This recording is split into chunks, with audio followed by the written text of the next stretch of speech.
a dude was getting into his car and the cop pulled up and like literally was like holding on to him and then started shooting.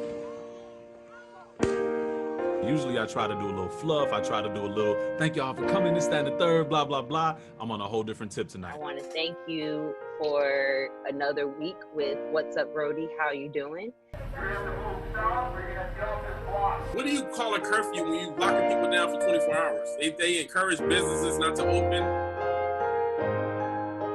Let's just go ahead and dive right in. Thank y'all for coming in and kicking it with Kirk. Let's go into it. There was an incident that I had one time that I actually ended up dumping a girl over a racial profiling incident that happened to me. You just gotta love people, man. We gotta love each other, and it's time to get close with your family. But didn't you sign up to protect and serve? Didn't you sign up to serve the community, even if that means, unfortunately, you may not make it home? Isn't that what you signed up for as an officer? Or did you sign up for a cushy job with a check where you could terrorize people? Is what do you say to the people who are peacefully protesting and they're being tear gas, bombed, shot rubber bullets at, and being beaten? We might have chose this life and whatever, but we also chose one of the only fields that is guaranteed to not stop based on any natural disaster. How long do we stay quiet and don't say anything? How long do we do this for? Make a complete stop, you take a left turn, and the cop lights come on. Every single right, basic human right that Black Americans have gotten in this country, we had to fight for. We're on vacation. I decided we wanted to go out to Vegas for the weekend, so that's what we did. And the cop's like, well, your license plate says California. Why are you out here? Best thing that I've learned, hold on to your family.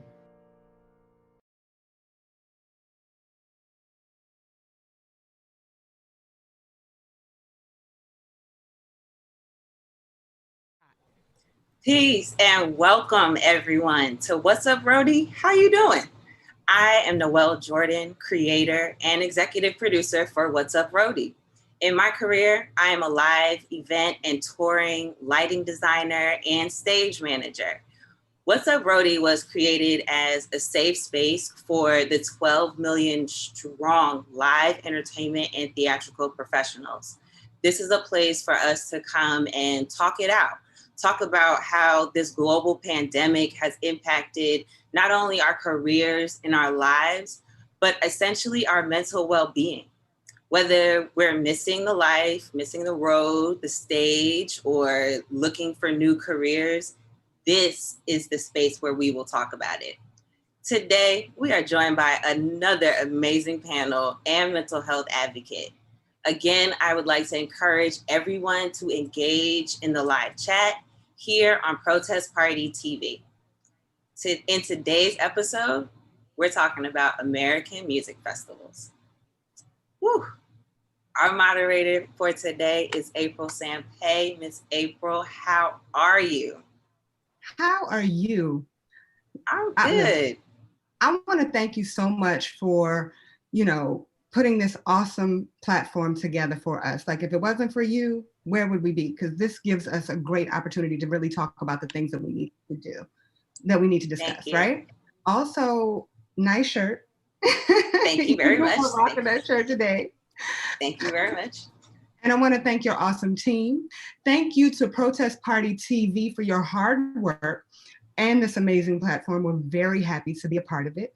Just a reminder, here on Protest Party TV, there will also be live B-roll footage above us throughout today's discussion. It will not interfere with the discussion. So let's get into it. What's up, Brody? How are you doing? Today, we're going to be discussing the impact that COVID has on our American festival experiences from here on out. I have an amazing, amazing panel. In fact, so amazing. We got Hayes Amaze, drummer, live show, recording, and touring artist. I got Sis Banzi, audio engineer. I have Brittany Brooks, drummer and backline tech. David Sampay, mental health advocate. Derek Lewis, festival consultant and Grammy award-winning sound engineer for the Experience live album by Yolanda Adams, Woo Woo.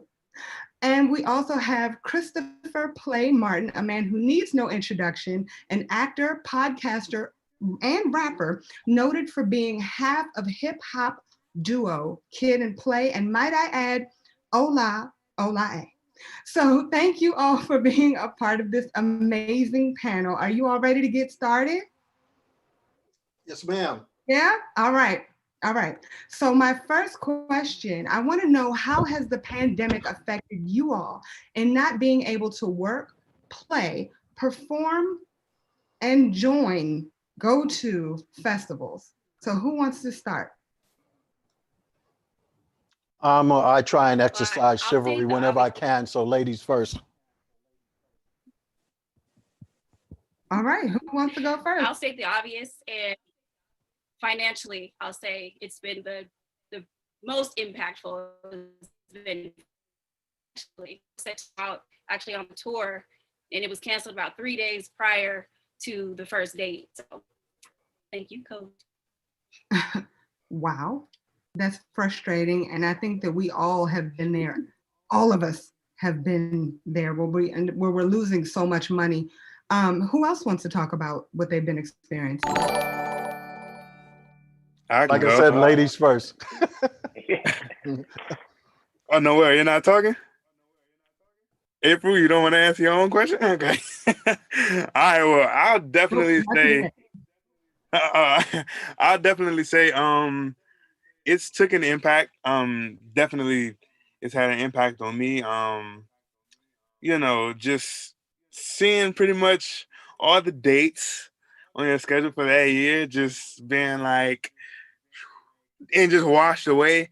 And it's just like, just at the beginning of the year, we're so excited when we first get the schedule and things like that. We're like, oh, about to be here. Let me go ahead and hit up my friend, see if they want to link when I get down there. That's for me, because I'm sure I'm younger than y'all, but I'm just like, I was excited, Okay, so I want to take a moment to mentally curse you out for that one, but continue. Okay. But yeah, just being excited and kind of being like shot down. But I just know that there is something greater in the works after all of this. So, I try not to look too down on it, and not always being out and not traveling and things of that nature has definitely allowed me to dive deeper into my craft. As y'all might know, I am a drummer, so it's allowed me to really, really just dive into the inside of what my instrument actually is, and just what it means to play music. Mm-hmm. So, where are you from? Where are you from, Hayes? I'm from the DC, Maryland, Virginia area. Okay. And yeah, that's that. Sis, what about you? Well, with me, it's been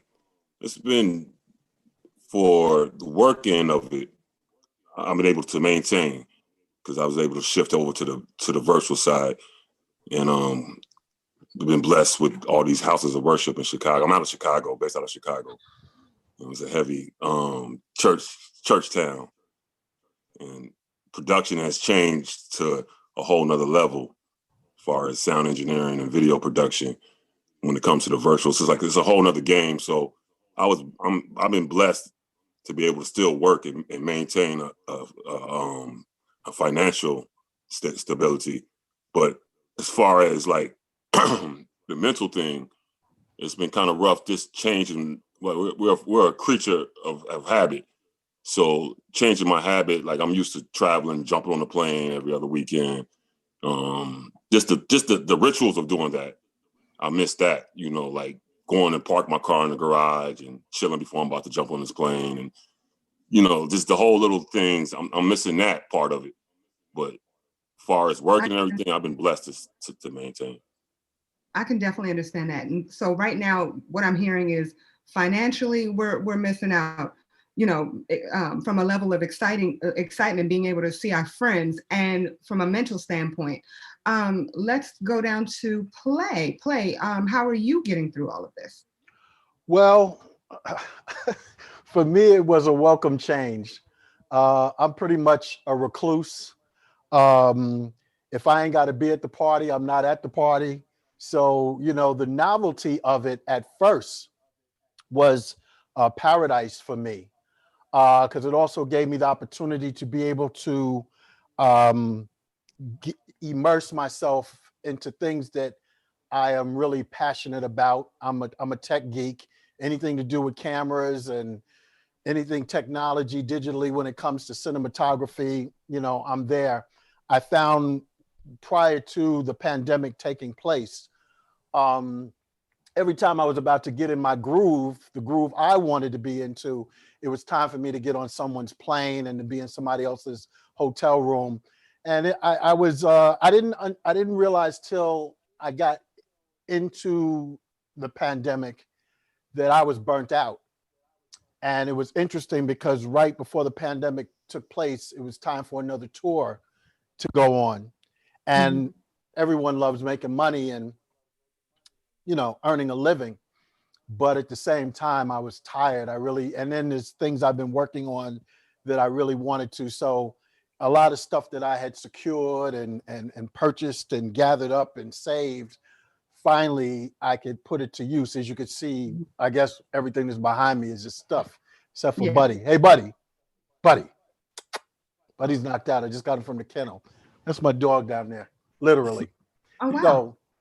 So anyway, yeah. So, but as I talk with others, it made me more sympathetic and empathetic in regards to those who don't feel that same way or not in that same position.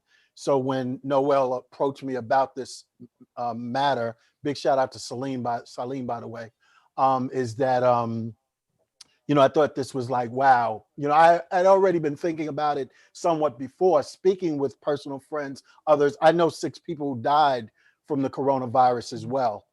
Some of them pretty close.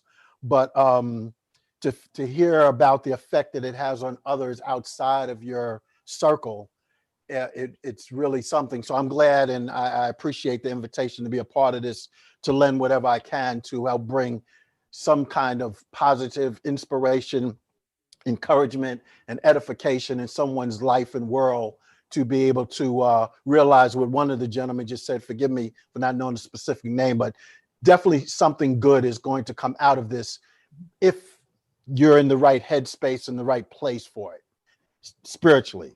I agree. So, yeah. I agree, and I thank you for that. I'll move over to Derek Lewis. How are you getting through? It was a rough start because I had, like everybody else, I had a really nice schedule that was lined up with major events, you know, that I've been doing, like commencements and some festivals and stuff that I do annually in consulting. So all of that stuff just sort of like literally just went off the table. And it took a minute to just really kind of wrap my head around all of it. But, you know, I pulled it back together. I'm like, okay, what's next? Because we have to move on. When you stand there, it's these kind of waddling that you just sort of pull yourself down real fast. So I had to get my head back in the game. Okay, all right, what's the next best thing? What else do I do good after this, you know? And I started doing consulting with churches, helping them. They want to, during the pandemic, a lot of them are looking to start adding video and audio equipment. So I've been doing some installs, some consulting on some of those things. So, you know, you have to get creative with it. And so it started out rough, but it all kind of smoothed out and come together for me. So on the other side is, I think that I believe strongly that it will get not just good, but it'll get better than what we had right now. I think we all can agree when it comes to that. And that moves me on to my next question, which I want to direct to you, David. And the main reason I want to direct it to you is because I want to know what tools that we can all use individually and collectively to get through these trying times. Let's just, you know, with everybody saying, we all have to adjust. I'm listening close. I'm listening close and I'm hearing clearly. You know, I come from a place where, you know, it's like, you know, I'm an energy guy, right? I believe in the power of energy. I believe that's the only thing that is truly real. And it's almost like if you put your energy in the right place and you just solely focus on your energy being at a good place, then everything else in your life will fall directly into that.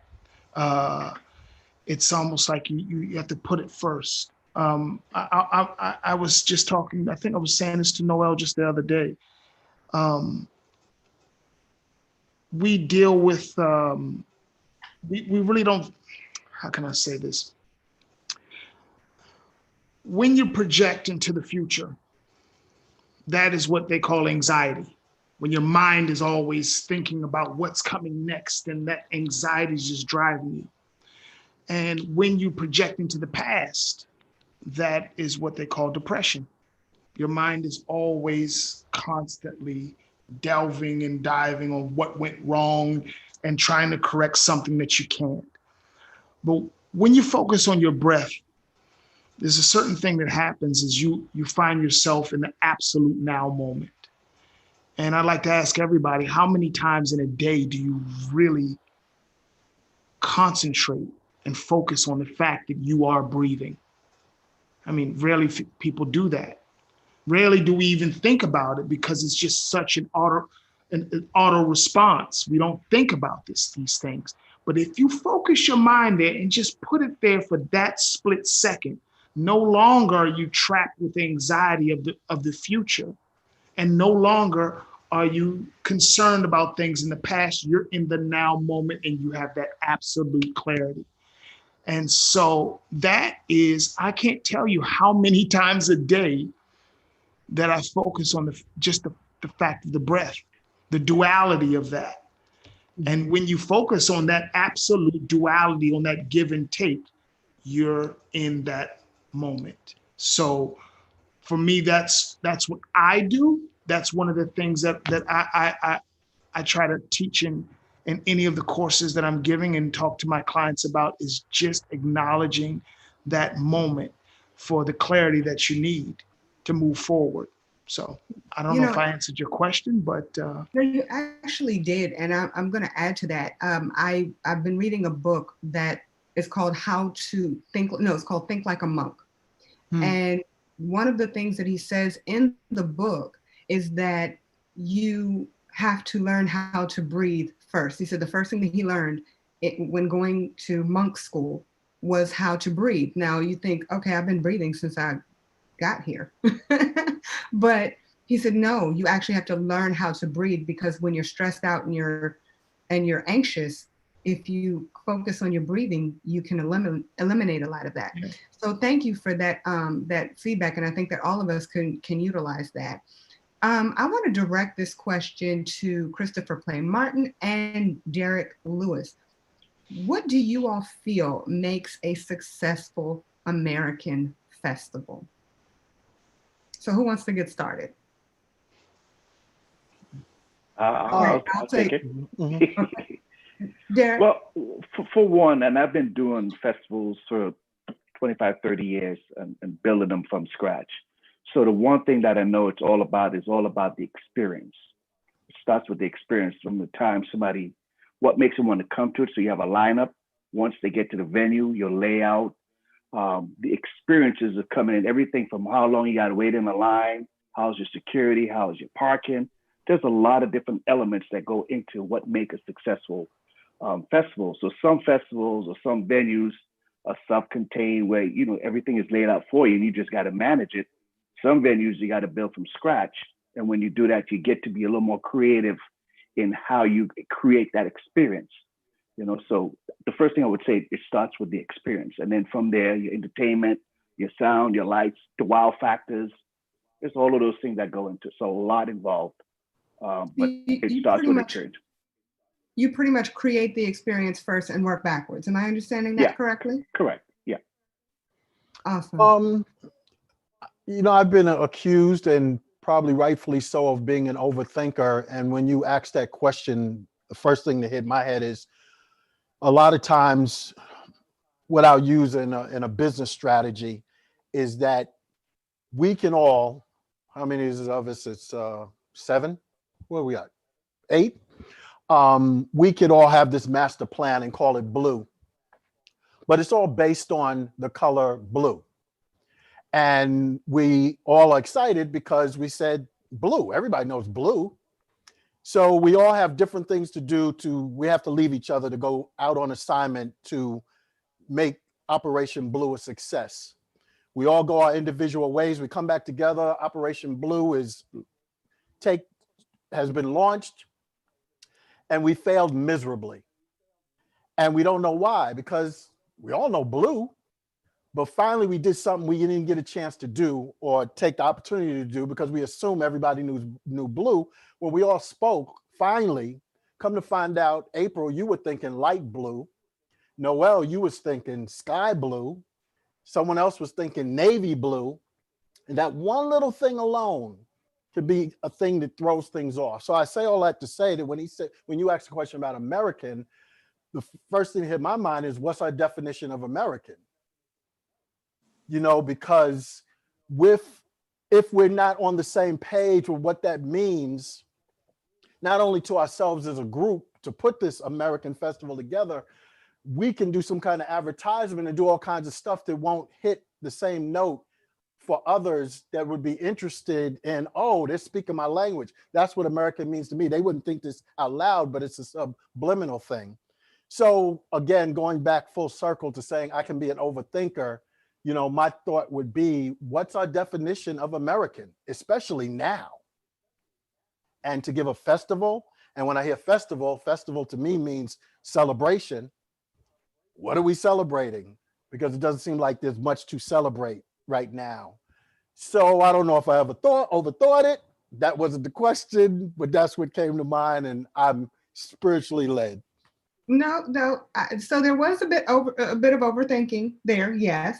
But what I'm also actually hearing kind of the same thing. Wait a minute. Why was there a little bit of overthinking? Help me, Black woman, to help me if I do fail in regards I didn't say that was what a failure. What did you mean there was a little bit of overthinking? I will never say that was a failure. I don't think that I don't think thinking or overthinking is a failure, and I don't think failure is negative.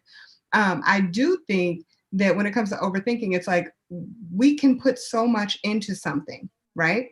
Mm-hmm. And then the festival never happens because we're constantly trying to figure out the color blue. Whereas what I'm hearing from actually both of you, when we focus on the experience, you're trying to figure out what the experience should be.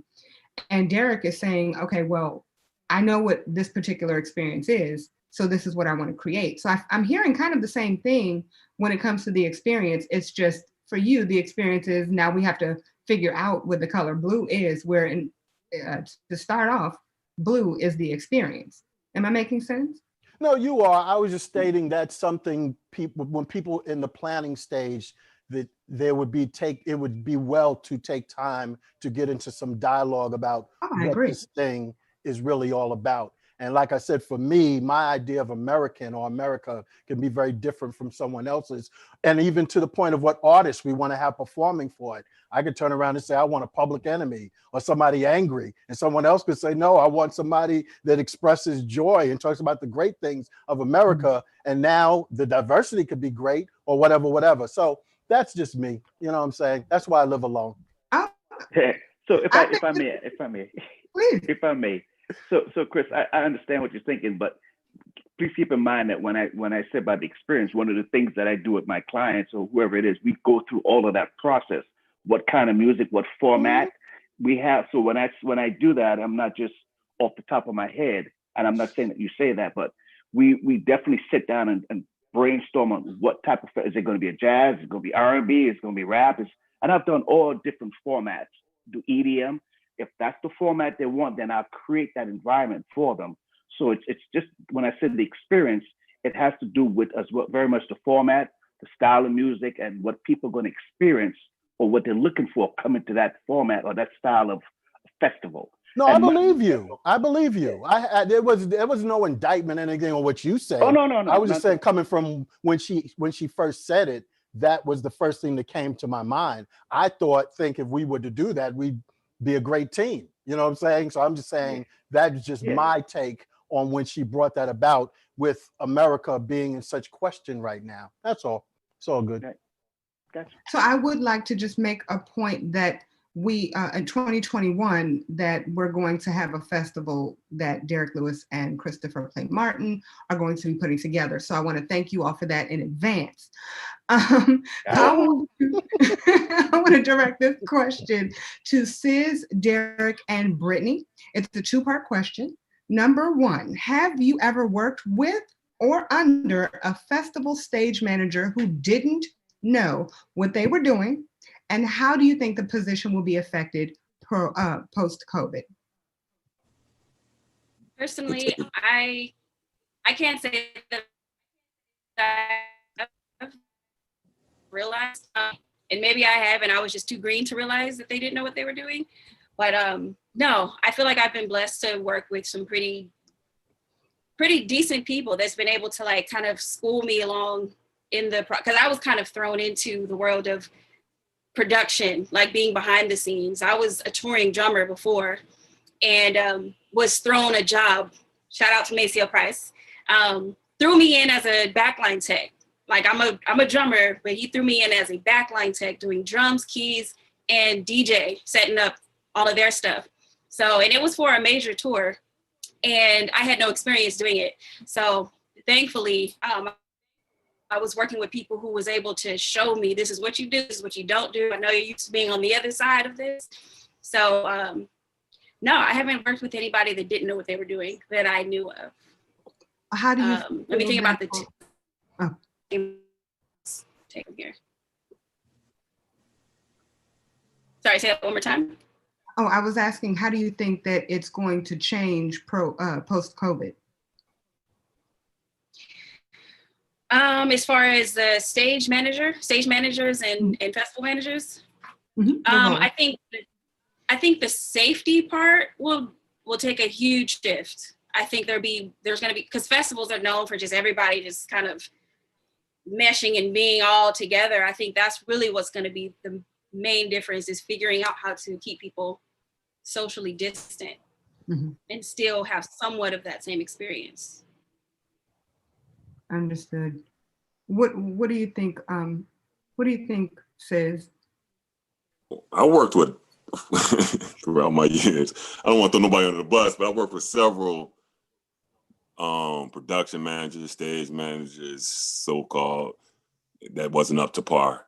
And at that point in our game, it's a team effort. So even if the stage manager, production manager is not up to par, we all pull together. The show has to go on, show business. So we're gonna have a good show regardless. So it really never really affected me personally. It made me a stronger engineer / stage tech or whatever I was doing at the time. But yeah, I've seen a couple in my days, and I think in the future, I think where we going is it's going to be slim in production, as far as jobs and things, and I think it's going to be a lot of things going to be weeded out, and it's going to be a lot of people are going to be trying to get into the field, while a lot of people's not coming back to the field. So I think it's going to be kind of tight. So you got to kind of be on point when we get back in full swing of things. I call him the voice. Thank you. Hey, what are you thinking? So I mean, I've been doing this for a while. So yes, I've been around stage managers that I didn't hire, though, that I came in on a gig and I had to work with. And once you realize that they have their shortfalls, you help them. Like my man said earlier, it's a team effort. So nobody wants to let the show fail because of somebody's incompetence. So you're going to do your best to help save the day. You don't want it to fail, because then everybody fails. So I'll pull them aside and go, hey man, this is what you do. Or young lady, this is what you do. This is what you don't do. You help them. And that's what it's supposed to be, sort of like you always want to pay forward, like, hey, let me help you with this. Yeah, I know you're green at this. You might have got thrown into this and had no idea what you're getting into, but this is what you need to do. Let me help you with this. And you have the ones that will act like they know what they're doing. So when they do that, you just go, hey, have at it. You let them. You do your part to make sure that what you're doing don't fail, and as much people as around you. But if somebody doesn't want to help, you can't make them take it. And on the other side of this, I think the industry is going to come back stronger than ever, and it's going to be even more competitive. And my man said, some people are going to be coming out of the game, and there's a lot of people going to try to step into it. And so the people that are in it now, we have to continue to perfect our craft and stay on top of our game. Like, we said earlier, it's like I've been doing more reading and more researching on stuff and following up on things that I haven't had time to do. So now I make better use of my time reading and catching up on things that I've been too busy catching flights and jumping on cars and all the things that go with it. So Understood. I can go on and on. No, I appreciate your feedback. This one is going to be directed to Sis directly. How do you feel that sound check is going to differ post-COVID? Well, of course now, equipment as far as like microphones and everything, you're gonna have to be checked. People bringing their own microphone. Every artist is gonna want to bring their own microphones in. You can't have your crew with you at sound check. It's gonna be limited people on stage. And I say this to say, in a larger scale of things too, because I've been seeing productions on a smaller scale that's been a little bit laid back. But when we talking about these arenas and them type of tours, I think the sound check, like, we're gonna have to come in earlier than what we normally do, and start, instead of starting sound check around 1, they might have to start around 11, because they're gonna have to clean everything, make sure everything is clean. It's definitely gonna be different when we get back. It's definitely gonna be different.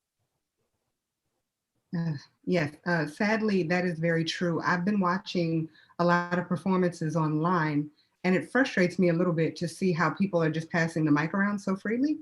It'll be, at least 8 people on stage, and they're literally passing one mic around. So that's a little concerning.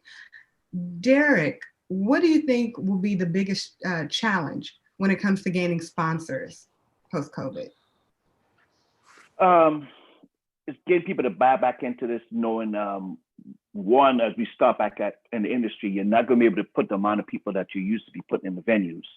So, for a sponsor, they want to get how many eyeballs they're going to get, how much people they can attract, So that's going to be a challenge. And they're going to have people that's going to want to get in on the bandwagon early so that they reestablish themselves back into it. So it has a pro and a con to it. I don't have the exact answer, but I know that it's going to be some challenges with it. And sponsors are going to have to they're going to go with the known entities as opposed to the unknowns, because there's a lot of things that are going to change with the Live Nation and AEG and all those guys. Well, they're crumbling right now and they got to regroup. So where they will kind of have the main lion's share of all the major events going on, that's going to go away, and it's going to start becoming departmentalized into, as we do back in the in the early days where you had promoters in each region. It's going to go back to that, and that's going to make it a little easier to sell, as opposed to where it's just Live Nation running everything, and you had 1 or 2 other little promoters that could barely get any kind of sponsorship, because these guys took over everything. So that's going to change, definitely, and it's going to take a while before Live Nation, if they ever get back to the point of really trying to monopolize, which they did for a little while, the whole platform. So Can I tag on that a little bit? Yeah. So, like he was saying, the way I see the industry is going is going back to the grassroots. I know here in Chicago, it's a lot of things happening, but it's not major things. Meaning, like, down the street from me, it's a band that plays on somebody's porch every Thursday night, and then it's an empty lot across the street where everybody comes out, and it's 50 and plus, and this is every week, and it's packed. So I see the industry going to a smaller. It's like he said, like, the smaller promoters are now be able to come back.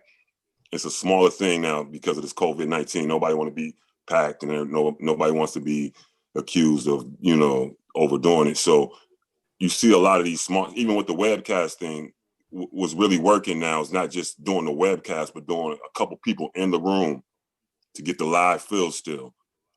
And you have the live people, and you got about 30, 40 people in the room, but you're doing a simulcast and you're webcasting it out. And the artists feel good because they get the response from the live people. It doesn't feel like you're just in a studio just doing it by yourself. So that's what I feel like the industry is starting to shift to now, especially here where I'm based at. It's like smaller, still productions, but smaller productions. So even with the festival thing, I don't know how, but we still have large festivals, or will be smaller type of things going on. where it just might be a couple bands playing instead of 13 bands playing with a smaller group. So that's Maybe how people have the street parties or street festivals, the way that they used to have them back in the day. Exactly. So I want to pose this to everyone.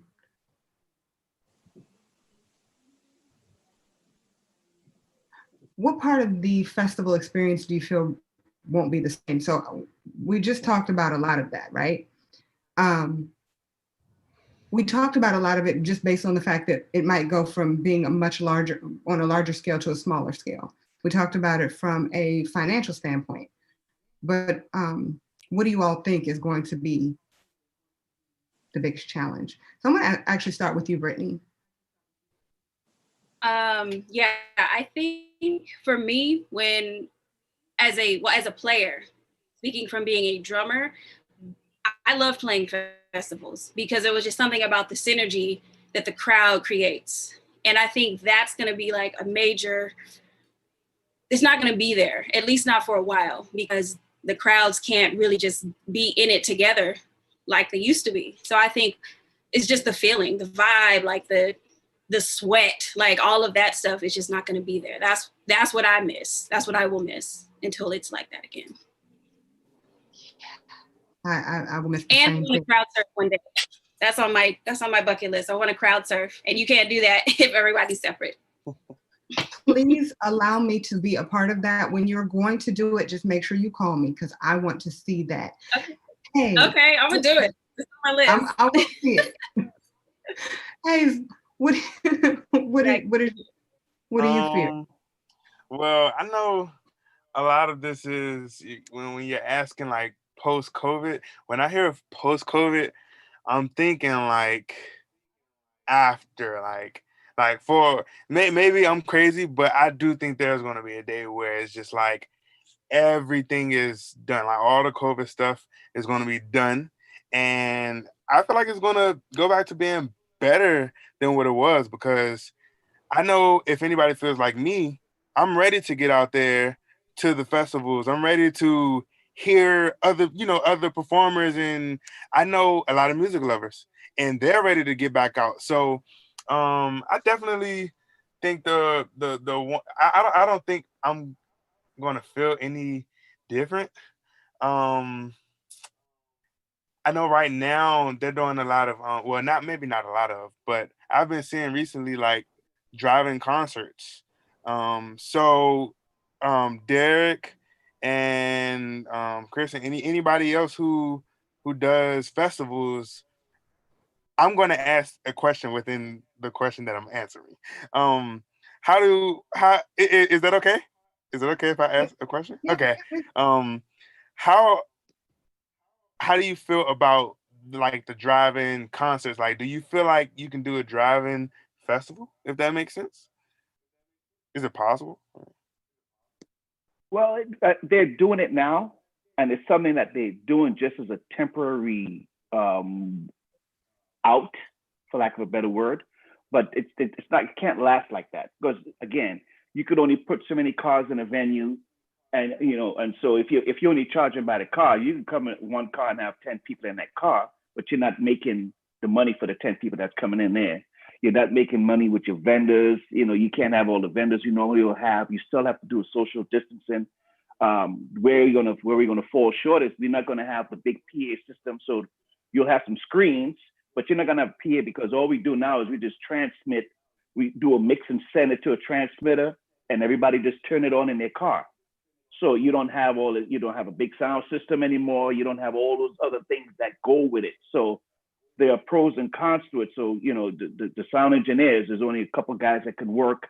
You're gonna have one backline person set everything up, and then he go away. So the way you normally would have a real production, it's an abbreviated scale down system that they're trying, because they gotta put things out there to make it happen. In England, they're doing it where they're setting up all these platforms and everybody's social distance, and you could have no more than 6 people on a platform. All of that's going to get old. You know what I mean? Because there's no way to manage the lines at the vendors and all of those the restrooms, the toilets, all that stuff is going to become a challenge. And Brittany would not be able to crowd surf. Surf that. That's She can car absolutely. surf.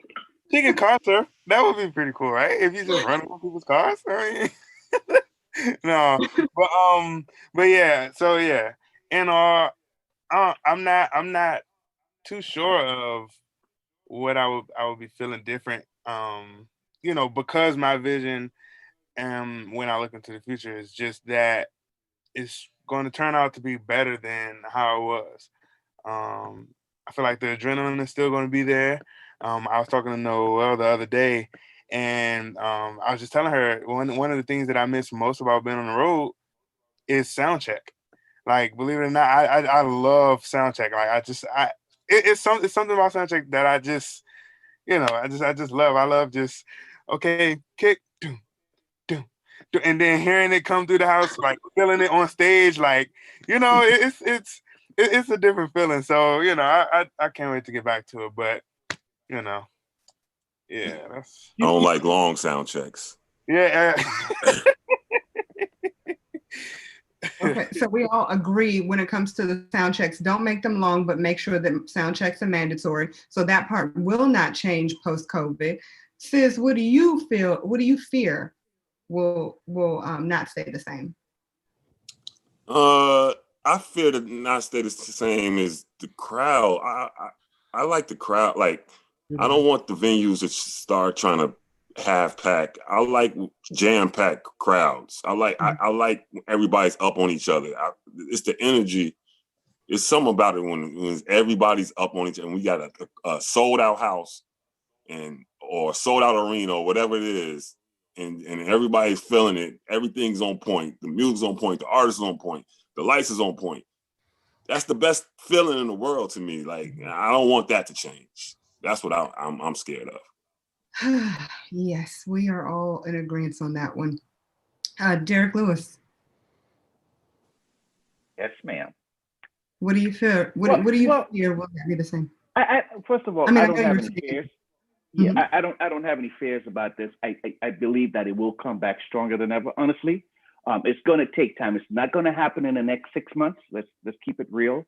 But within the next year, I think that the doors are going to open, and because it can't stay like this.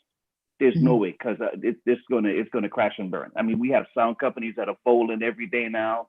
You have companies that are auctioning off gear like crazy. It's sad. Venues that we all have worked in that are closing their doors. Blues Alley and some other places in DC, they might not open their doors when this stuff comes back.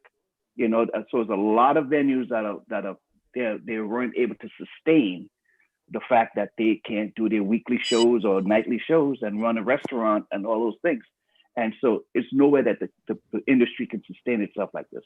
So they're going to have to open the doors if people are going to live.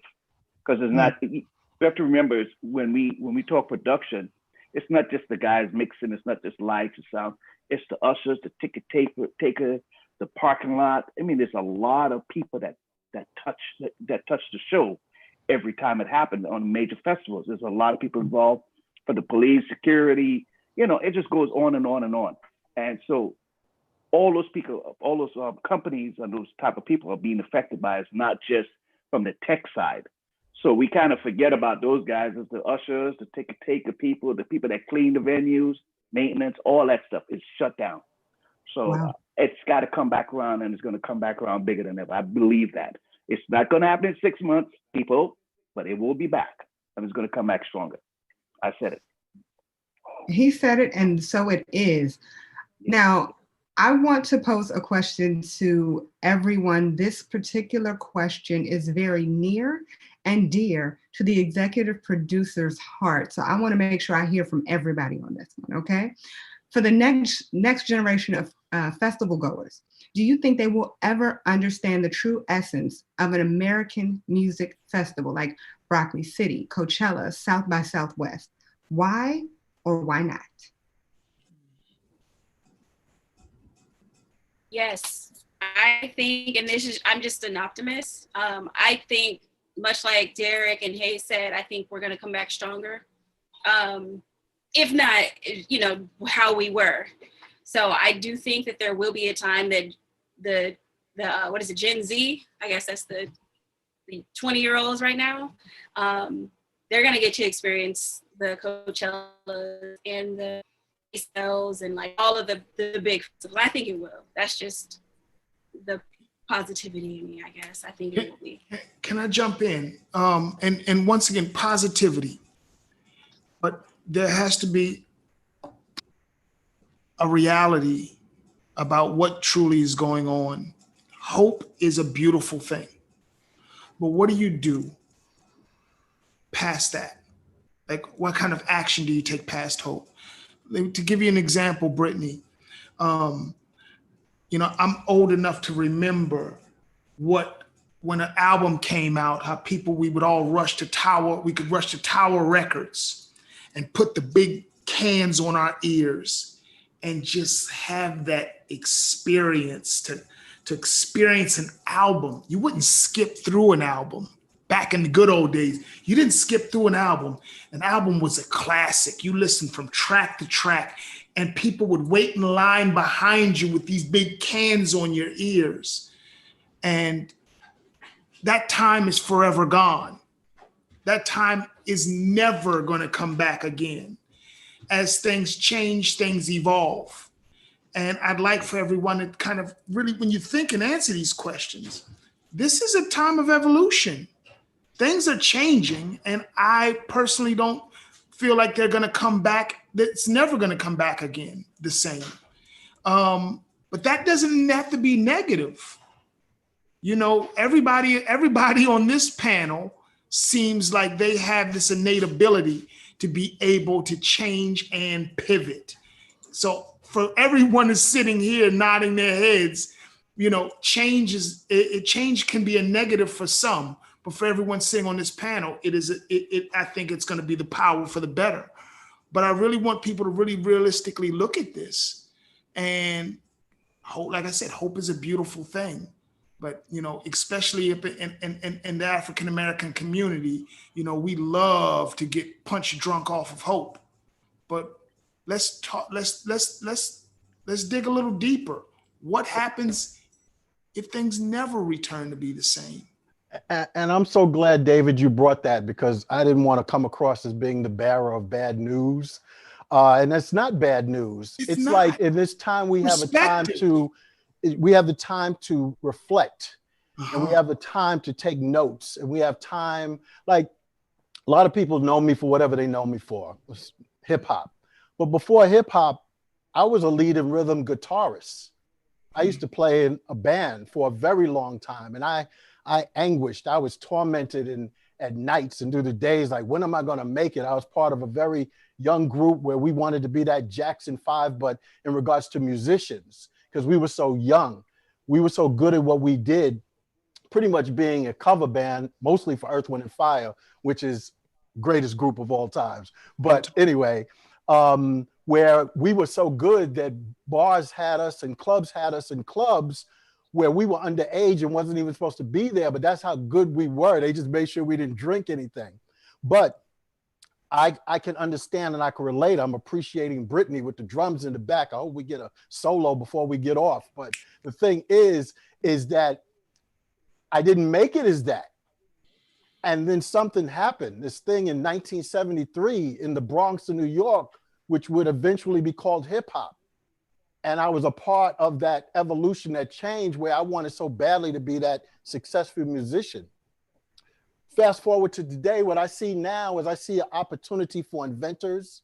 I see the opportunity for taking a lot of this technology, which sometimes I'm not that crazy about, because I love acoustic guitars, acoustic pianos, but you got to recognize things for what they are. And at the same time, us being able to recognize the fact that we're dealing with new life coming in now, as far as even human beings that might not even know or relate to anything as far as the live experience the way we knew it. But now as they're coming in and they're getting acclimated to this everything online, which is unfortunate or fortunate, what can we see as brilliant inventors, musicians, producers, all of that, and really just pay attention to what that window of opportunity and a whole other thing we don't even foresee happening, because some people can look at this whole experience as a filter or a detoxing, you know, in regards to the behavior and things that were taking place in these festivals, that not everybody came out of it kind of good. You know what I'm saying? I mean, so there's so many ways we can look at this, but I think I agree with Derek and Hayes that it's going to be awesome, but it might not be the way we see it. His ways are not our ways, and our thoughts are not his thoughts. So I think we just need to take the time to embrace the greatness that's about to happen, that wants to include us. But sometimes I'll leave it like this. You can have a $5 bill in your fists and you're holding on to it so tight. Somebody's trying to give you $20, but they can't give you the 20 because you're holding on to the $5 so tight. So you just got to be open and be prayerful. I want to thank all of you for your feedback. I know I said I was going to ask everybody because that particular question was very near and dear to Noel's heart. But for sake of time, unfortunately, we are going to have to cut it off right here. So thank you all so much for that feedback. And yes, hope and reality, you know, we'll make these festivals come together very, very, very smoothly. So I want to thank you all again for joining us today on What's Up, Brody? How you doing? You could have been anywhere, but you chose to be here with us. Again, special thanks again to our executive producer, Noel, and your wonderful team. And lastly, we appreciate Protest Party TV for this amazing platform. Next week, we are going to continue on this two-part series where we discuss festivals on an international level. I hope to see you all next week. And Noel, I'm going to send it back to you, sweetheart. Thank you, April. Thank you, everyone. I'm not sure what else I can say besides thank you so much. This discussion was amazing. It was very insightful. Again, we want to thank Protest Party TV and Erica Hayes and the whole team over there for giving us this platform that we're on, that you all are engaging on. And I know April had mentioned before about my shirt, and the shirt is from Misfit Bodega LLC on Instagram. You can follow them at misfit_vintage. That's at MISFIT_vintage, or at misfit_world. Thank you guys very much. I appreciate each and every one of you. Hayes, Brittany, Dave, April, Sis, Derek, and Play. I appreciate all of you. And I can't wait to see you guys once outside is open again. Thank you. Thank y'all so much for joining me. Thank y'all so much for being here tonight on this beautiful Wednesday evening, September 26th. You are live with Kicking It with Kirk. Hello, welcome back to Vanity Talk. The NFL came back last Thursday, and the Kansas City Chiefs played the Houston Texans. Here's what happened in that game for those who may not know. The players came together, and they came together in solidarity to lock arms, right? This is the beginning of the NFL season. They come together to lock arms in a sign of unity. Do y'all know what this crowd did? They booed those men. I was in a supermarket recently, and a white guy came in with a bandana. You could tell this was his joke. He said, I'm gonna go to the supermarket, I'm gonna do this joke. So he gets to the supermarket and he walks in with his bandana and he screams, "This is a stick up." Ha ha, very funny. Yeah, and I looked at a black dude who was 6 feet away from me. We looked at each other and we was like, we can't do that.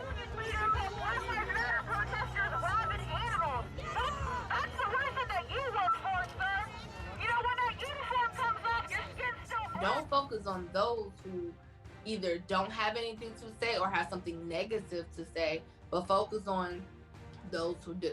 We got to a place as a nation where we said, man, we need to make money. So the president of these United States came out to say, yeah, I downplayed it because I didn't want to cause a stir or panic. And in a way, I can respect that. I can respect the notion of not wanting to cause a stir or not wanting to cause a panic. I can respect that to an extent. But what I can't respect is getting up to lie about facts.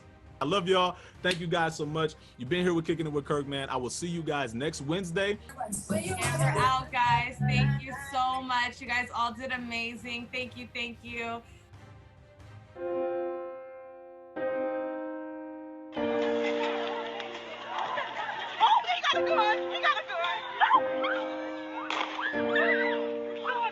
Dude was getting into his car and the cop pulled up and like literally was like holding on to him and then started shooting.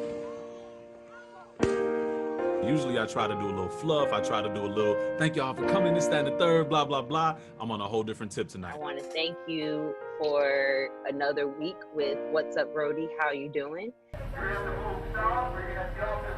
What do you call a curfew when you locking people down for 24 hours? They encourage businesses not to open. Let's just go ahead and dive right in. Thank y'all for coming in and kicking it with Kirk. Let's go into it. There was an incident that I had one time that I actually ended up dumping a girl over a racial profiling incident that happened to me. You just gotta love people, man. We gotta love each other, and it's time to get close with your family. But didn't you sign up to protect and serve? Didn't you sign up to serve the community, even if that means, unfortunately, you may not make it home? Isn't that what you signed up for as an officer? Or did you sign up for a cushy job with a check where you could terrorize people? Is what do you say to the people who are peacefully protesting and they're being tear gas bombed, shot rubber bullets at, and being beaten? We might have chose this life and whatever, but we also chose one of the only fields that is guaranteed to not stop based on any natural disaster. How long do we stay quiet and don't say anything? How long do we do this for? Make a complete stop, you take a left turn, and the cop lights come on. Every single right, basic human right that Black Americans have gotten in this country, we had to fight for. We're on vacation. I decided we wanted to go out to Vegas for the weekend, so that's what we did. And the cop's like, well, your license plate says California. Why are you out here? Best thing that I've learned, hold on to your family.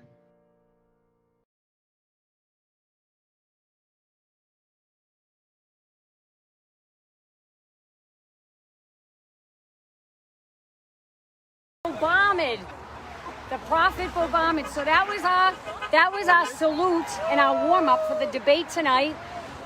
And we loved our great president, right? Yes, so what do you yes. think? Are you guys tired?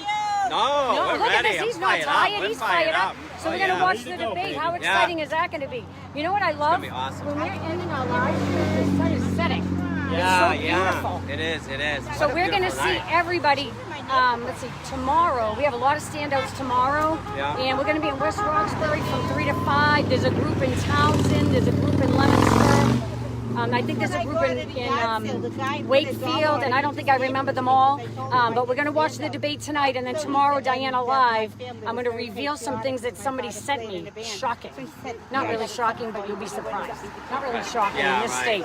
Look at the sun. You want to say? No, I don't want the camera, though. Oh, you don't want the camera? No camera. I just Why? want to say it's the Prophet Mohammed. Said that Oh, there's 50 Mohammed. Mohammed. Thank you, Chris, cousin Chris. Said that there's 57 states. Look at the And he sun expects Biden to get the delegates Thank you, from those Chris. extra 7 states. This is for my friend Heidi. And those Thank extra you. 7 states have more delegates than all the other states combined. I love this hat. 57, I guess he included the territory. So we are wrapping it up. Hey, cousin Lisa. But look at this. We weren't sure where we were going to be, and we're in the dirt today, but we don't care. Tonight is history in the making. You're right, Russell. So get all your snacks and get yourself cozied in and get your popcorn. Get your popcorn. Get your cat, your dog. Yeah.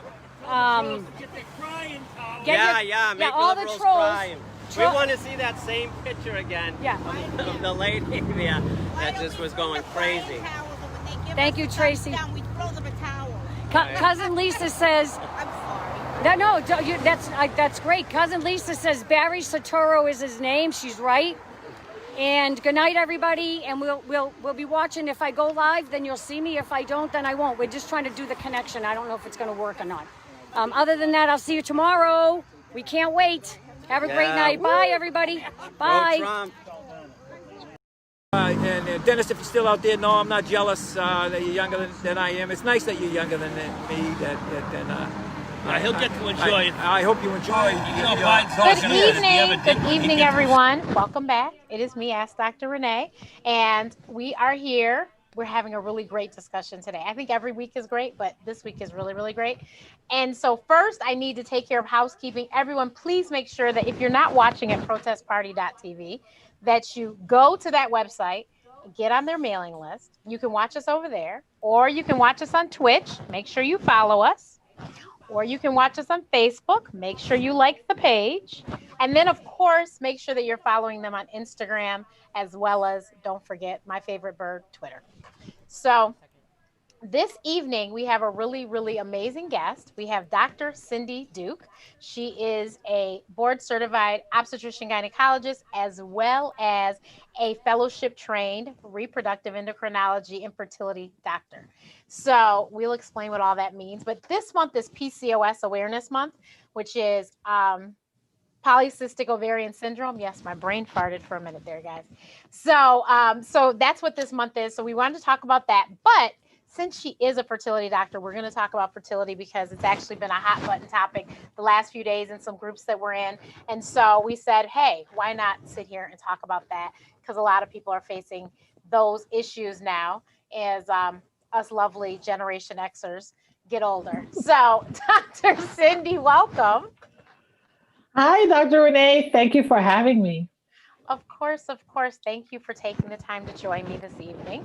So, everyone, please don't forget, I will do my best to try and read questions on Facebook because I saw last time Facebook there was a lot and I didn't see it. So I'm trying to get there early this time so I can see them. And then I will read the questions, of course, on Twitch because I always see those. So there we go. Okay, so Dr. Cindy, first of all, can you explain what PCOS is? Yeah, so polycystic ovary syndrome is, like the S suggests, a syndrome, meaning you need to have a number of things going on before we diagnose you with it. So, you know, it's a misnomer also. A lot of people think once they hear the word cysts on their ovaries, it automatically means they have polycystic ovary syndrome, and that's not at all true. And so in order to have PCOS, by definition, you need to have 2 out of 3 things going on with your body before we can definitively say this is PCOS. So the 3 things that we look for are history of irregular periods.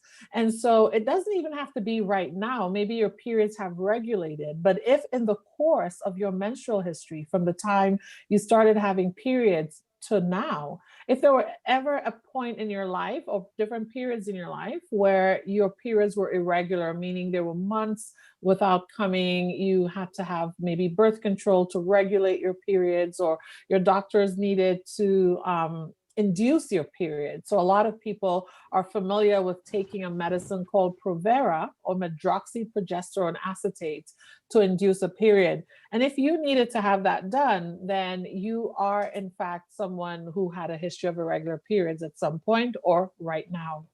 The other thing you need to have is evidence of what we call androgen excess. So androgens are just our fancy medical umbrella term for testosterone-like hormones. And so androgens would include testosterone itself, DHEA, which is a derivative of testosterone. And so if on blood testing you have elevated testosterone as a female, that's an indication that maybe it's one of the things we need to look into for PCOS.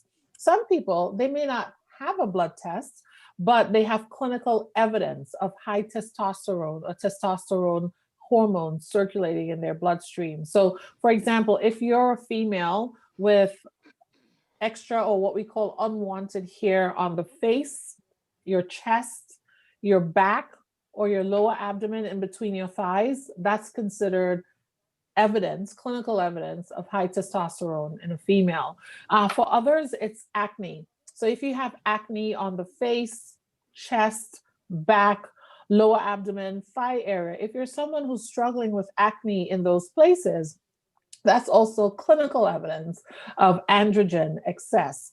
And then the third is evidence of polycystic appearing ovaries on ultrasound. So that's where you go in for an internal ultrasound, they look at your ovaries, and if there's at least one ovary that has multiple follicles, and notice I'm saying follicles, not cysts.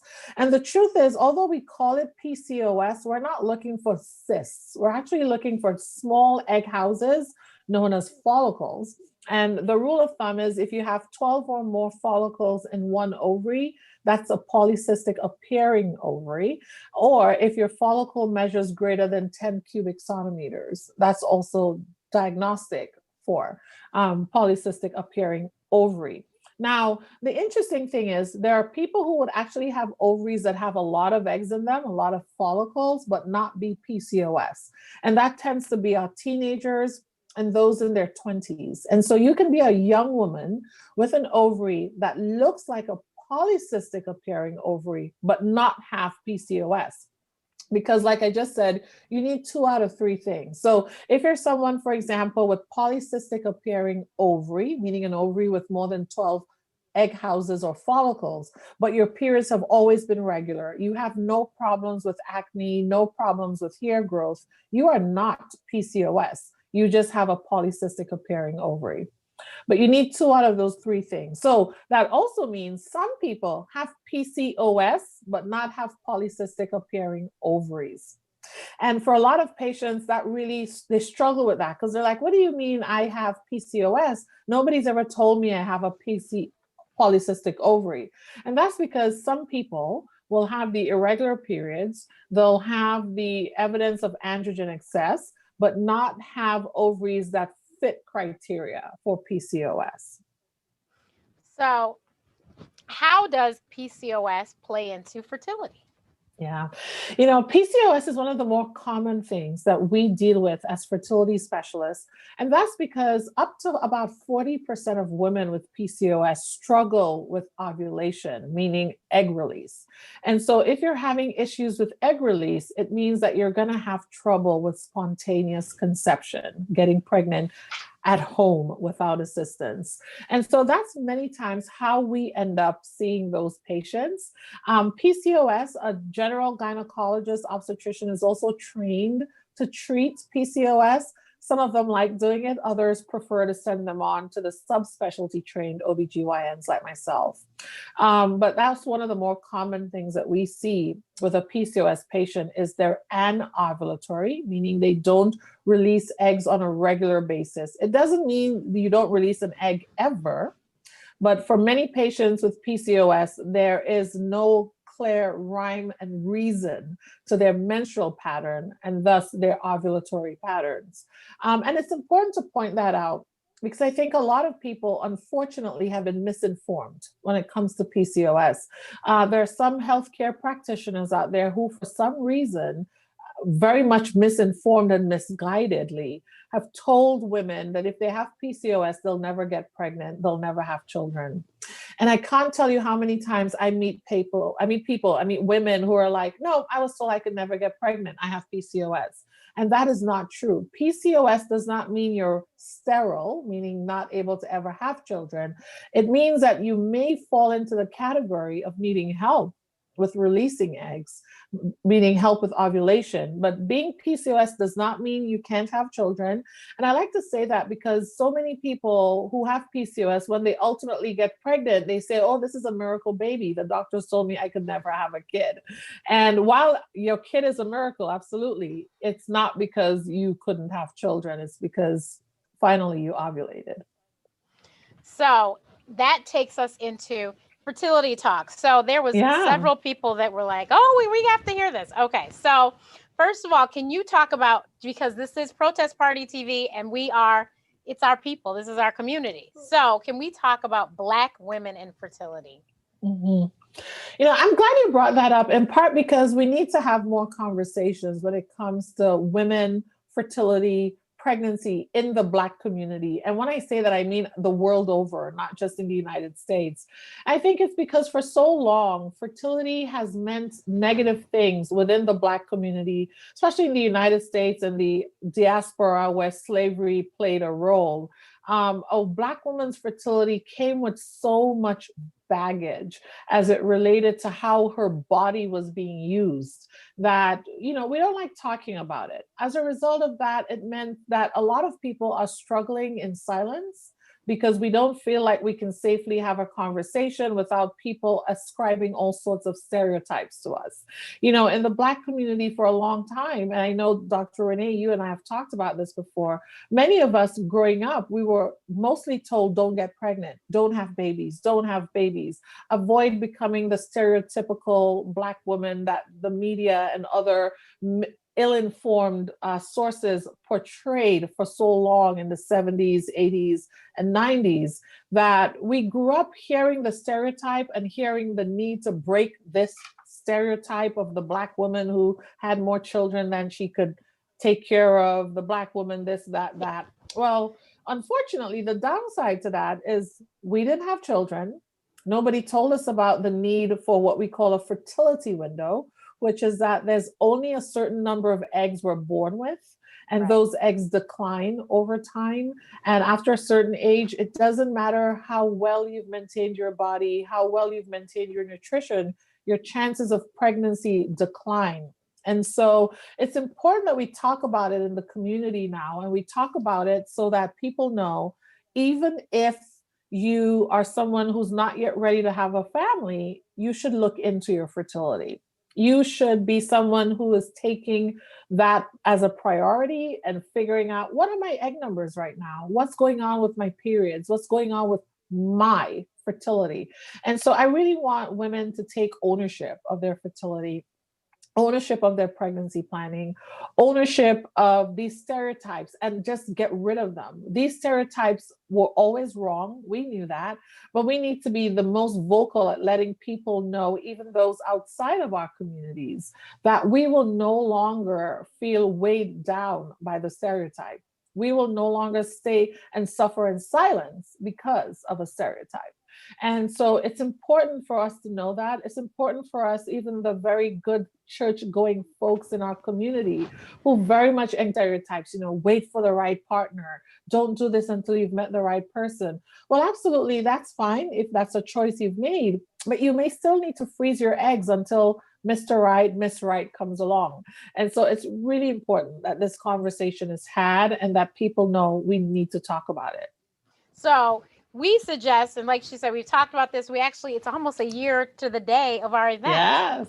Yes. And so, so we did an event last year in Chicago, and we had a whole bunch of women, and we talked about this. And so, really, it's very important that we actually start the conversation probably when girls start menstruating, so that they understand and they'll know this is what they need to look forward to. Because just like, we're so excited when black people go to college. We're great. We're very excited. Yes. We're excited when they graduate. Oh, they bought their first home, their first car, whatever. Just like those milestones, egg freezing needs to be one of those milestones on your checklist. When you're about to walk out of the university, you probably need to say, oh, I need to freeze my eggs. Yes. And before you get into corporate America and completely busy with everything and climbing the corporate ladder, you need to take that time, because I'll be the first to say at 44, this was not a conversation that was had. I didn't have a clue. No. And when I had a clue, kind of, and because you'll tell us, how many years ago did it actually come to be that you could freeze eggs? Like anyone what could? We call elective egg freezing became FDA approved in January of 2013. So you guys, that was just 7 years ago. Yeah, it's still relatively new. So don't beat up on yourself too much. If you're sitting at home and you're wondering, why didn't I think of this 10 years ago? In the United States, it wasn't available to us 10 years ago. While we were freezing eggs 10 years ago, we were freezing them for patients with cancers. But it became what we call social egg freezing or elective egg freezing, which is what we're talking about now, was not considered standard of care until January of 2013. Prior to 2013, it was considered still experimental. But since then, a lot of people have been freezing their eggs.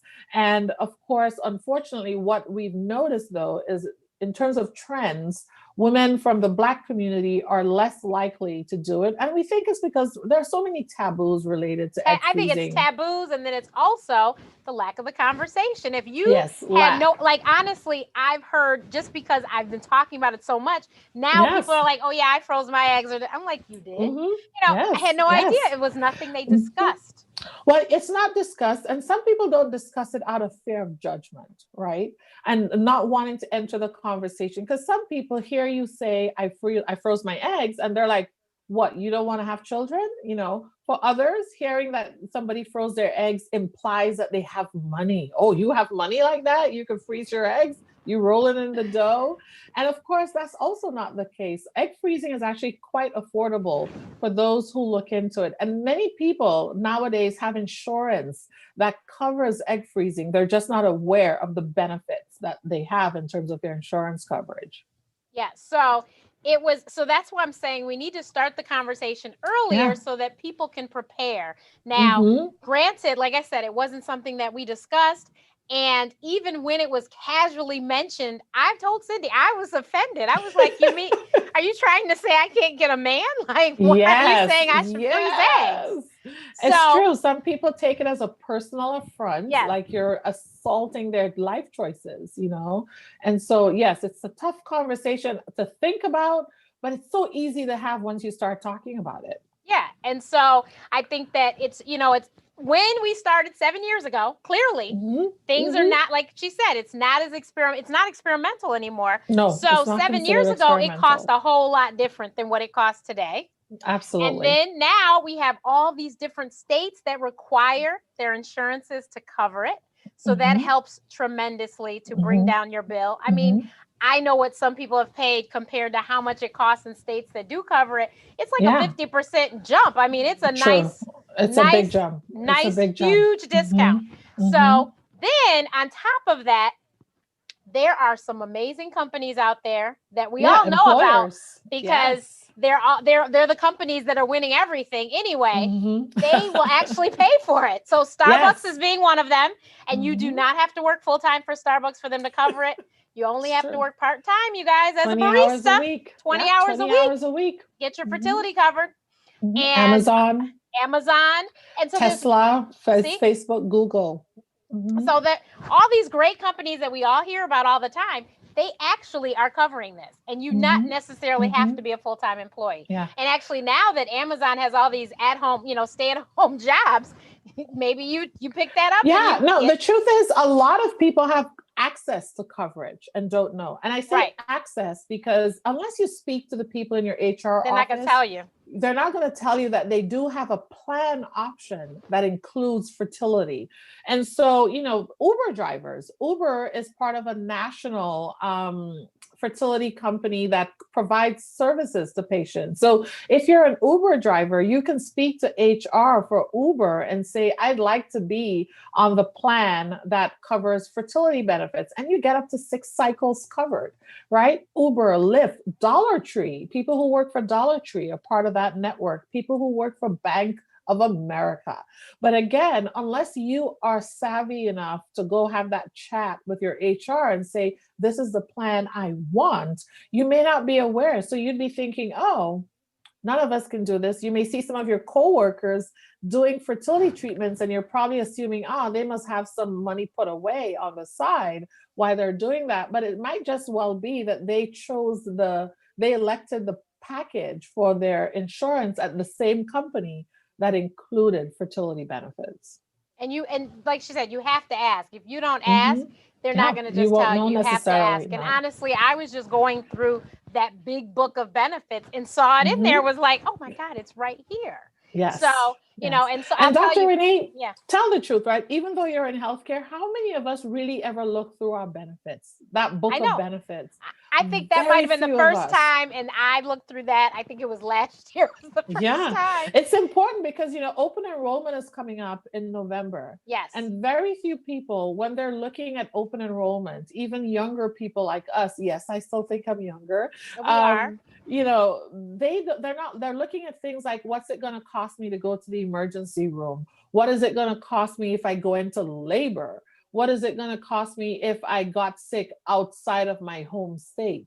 But very few people are actually looking at things like fertility benefits and what fertility benefits mean, because some insurances will cover your testing, but they won't cover treatment. Some will cover insemination, but they won't cover IVF. Some will cover everything, but only if you select everything. Right. So you have to pay attention, you guys have to be real meticulous, pay attention. Also, is it 15 states still, or has it increased maybe? Do you know? 16 right now, because 16, New York State, as of January 1st, 2020, New York State is considered a mandated state. So when we say mandated, now mandates vary from state to state, I have to be honest, but some states have excellent mandates that require any company that's headquartered in their state to provide coverage. And that's important to know as well, because for example, I'm in Nevada. Nevada is not a mandated state, but we have a number of people who work in Nevada who are working for companies that are based in Illinois, based in New York, based in Massachusetts. And as a result, those companies are mandated to provide fertility benefits or to make fertility benefits available to their employees. And that's the key here, available, because like I just said, your company may have benefits available, but if you didn't select a plan that has the available benefits, then you still don't have coverage. Yeah, I literally looked at everything because I have my own insurance. I do my own insurance. I work for myself. I went through with a fine-tooth comb and was like, okay, you know, one, I have asthma and I needed to make certain that if I have to take meds, thank you, Jesus, I'm not on meds right now. I need to be able to afford them because one inhaler can easily be $500. Absolutely. And it's only got 30 days on it. So it was very important. Exactly. So it was very important that I made sure that. And then I'm very particular. I like to go to who I like to go to as a doctor. I do go to one doctor that's out of state. I needed to make certain that that got covered. So these are the things that I looked at. So when I got my insurance, that's what I looked at. Well, when I thought about my fertility options, I was like, well, so then I saw my deductible was $3,000. Thank you, Jesus. I'm healthy. And in a year, I could not break through barely $400, $500, really. Because, you know, if you go to all of your preventative care stuff, most of that is covered. It's very few specialists. Even my allergist is covered. So that he's a specialist, but it's covered. So all of that, nothing is cracking this deductible. So I took it upon myself. I said, well, we need to get a different plan so that we have a smaller deductible, because once the deductible is met, the fertility treatments are 60% off. And it's 60% covered. That. I love that you brought that up, because so many people are not that aware of what deductible means. So I've had patients come into my clinic and they'll say, Dr. Duke, I selected an awesome fertility coverage plan. And we say, oh, great. And then we go look and they have what we call a high deductible, which is like $12,000. What that means is, although your insurance is willing to cover IVF, they won't cover it until your expenses have reached a certain threshold that a percentage of it is $12,000. Because that's the other thing, right? Deductibles are percentages of certain thresholds, and it becomes tricky. And so Dr. Renee is bringing up a really, really big point, which is not only do you have to ask, do we have any plans with fertility benefits? But then once you get to that, you may need to select tier 1 versus tier 2 or tier 3 of that plan based on the deductible. Because certainly, you know, the deductible might end up being as high as paying for the service out of pocket. Same goes for medication. Some of them will cover medications, but there's a deductible for the medication. But, you know, I actually think personally, Dr. Renee, if I were designing a high school curriculum, I feel like in 12th grade, there should be a course, which is how to understand insurance benefits. Right.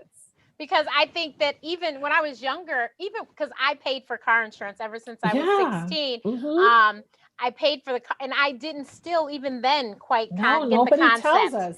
But your premium is what you pay every month. The deductible is that amount of money that you have to break into. So if you have a car accident and then, you know, and they say they're going to repair the car, but it only costs, you know, $300 and your deductible is $4,000. Well, guess who's paying $300? $4,300. Yeah, you're paying $4,300 for that repair. Yeah. And I think that's what we all need to know. And so I think, you know, while some of us are taught by different family members or different life circumstances, we get to learn about it.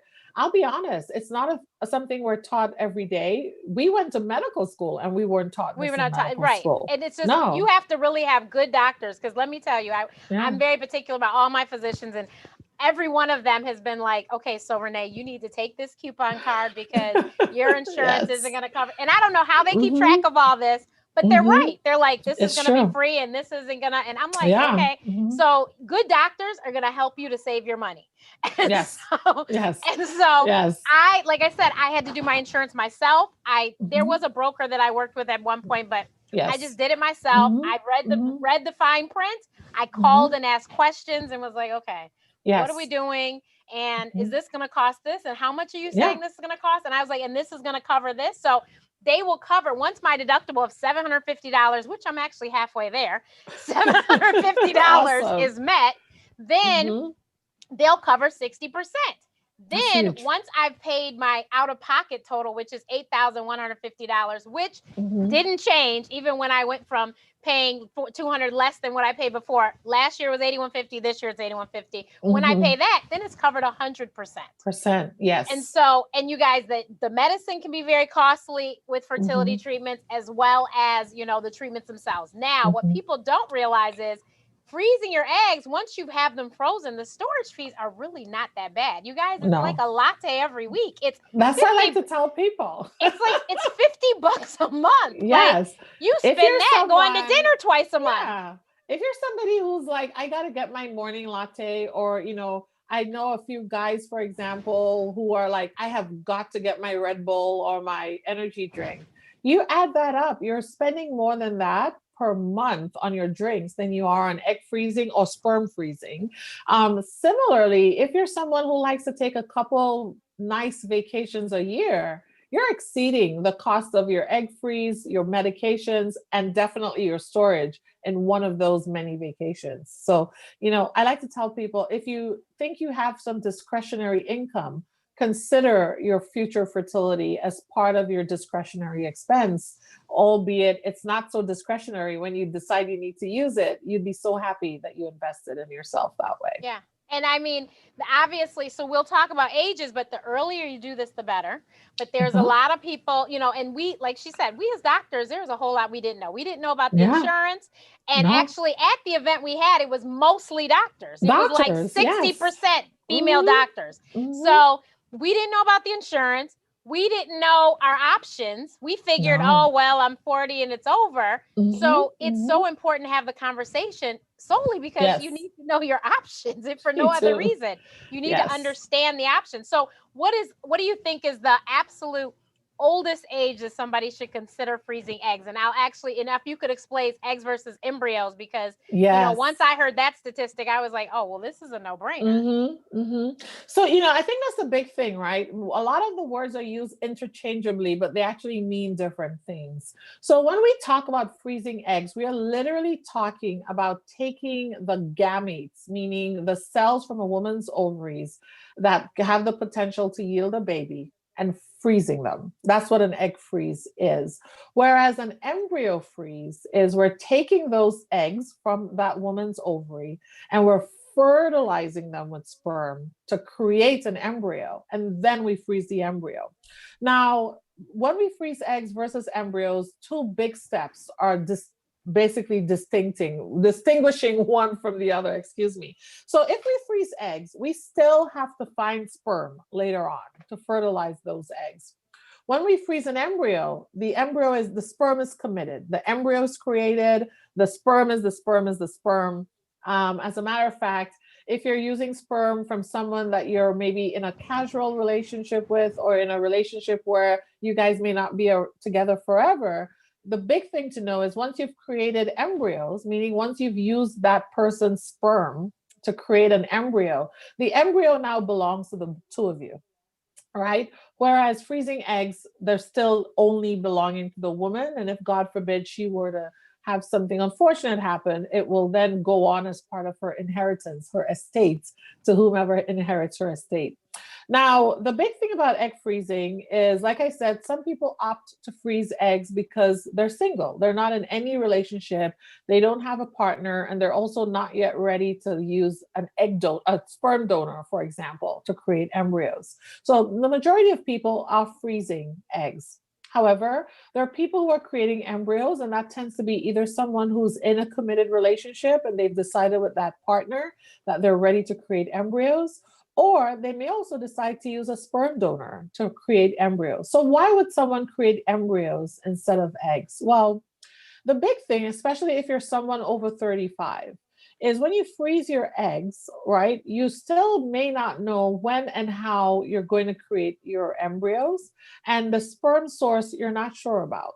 And so when we freeze eggs, we still do not know if those eggs are definitely going to yield an embryo, which is what will yield a baby. So the embryo, the fertilized egg, is actually what we put back into the womb to cause a pregnancy.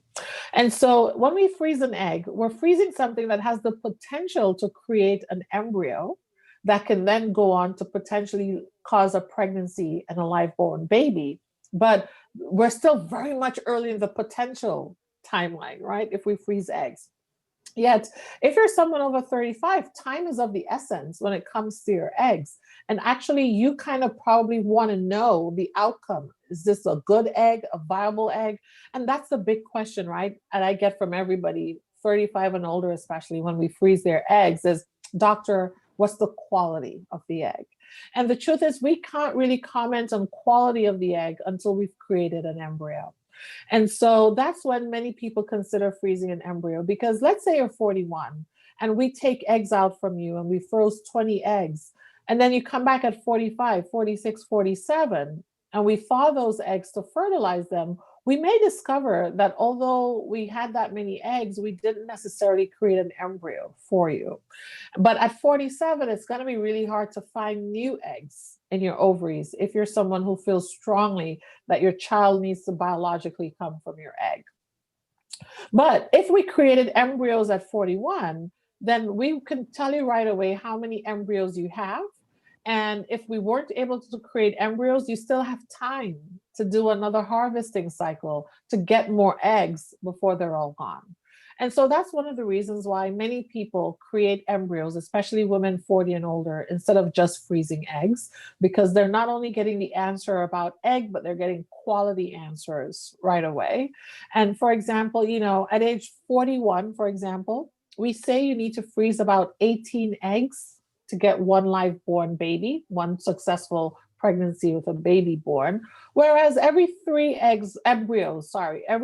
fertilized eggs, meaning eggs that were put together with sperm, will yield a pregnancy at that age. And so it makes more sense to try to create embryos at that age, as opposed to freezing eggs with that big unknown as to whether or not you're still going to be able to have a live-born baby.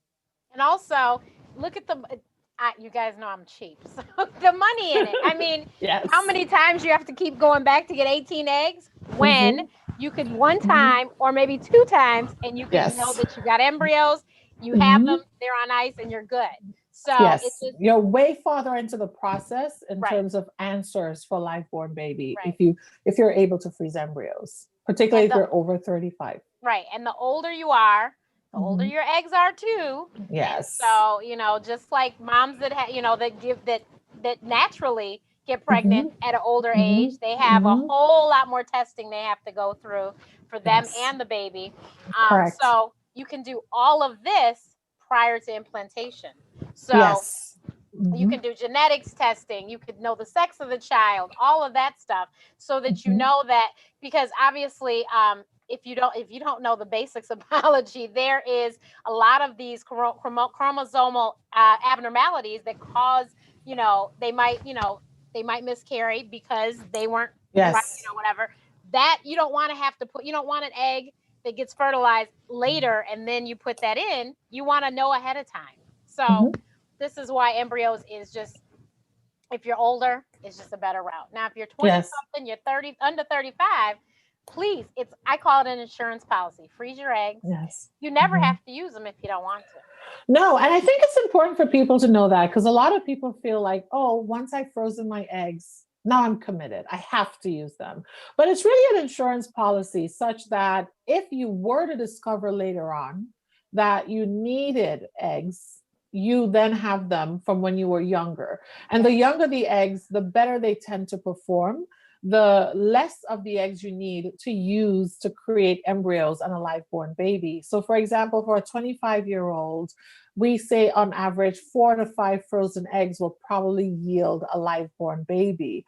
Whereas if you remember, I just said a 41-year-old, we're needing about 18 eggs, right, to get us to a live-born baby. And so it's really important to keep those numbers in mind. And yes, I know at 25, nobody's really thinking about egg freezing. Nobody's looking to spend money on egg freezing.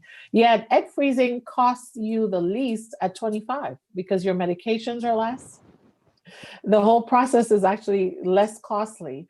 And so I like to share with people what I've seen some people do, which is I see some families actually treating their graduates to an egg freeze cycle. I see certain families when their daughters are preparing to start graduate school or some extended study or training say, okay, we're going to do an egg freeze cycle in case you find yourself at 38 still needing to work on your family. And if you discover then that your eggs are no longer viable, you've got this backup plan. I've seen grandparents do that for their children, grandchildren as well. It's been quite impressive, some of the things we see. But that's something to keep in mind. Yes, many people also choose to freeze eggs because in case they didn't have to use them, they don't feel pressure about a frozen egg. Whereas if you have an embryo frozen, for some people, based on religious beliefs, etc., there is some pressure as to what do I do about this frozen embryo that has the potential to yield a baby. So somebody asked, what happens if you don't pay your storage fees? Mm-hmm. Well, you're told that if you don't pay your storage fees, the eggs will be discarded. The truth is, I don't know of any clinic in the United States that has actually followed through and done that. So the truth is we have lots of embryos and eggs across the United States that are in limbo, so to speak. Nobody's paid for the storage or people haven't come back to claim them, but they're still frozen. What really counts here, though, is for you to know if you froze your eggs, you never paid the storage fees, and then you show up one day and said, I want them now, you have that backlog of fees to pay to get them back, right? I know, like when you leave school and you still owe the school money, can't get your transcript till you pay them back. So it's kind of like that. I think that's a big one.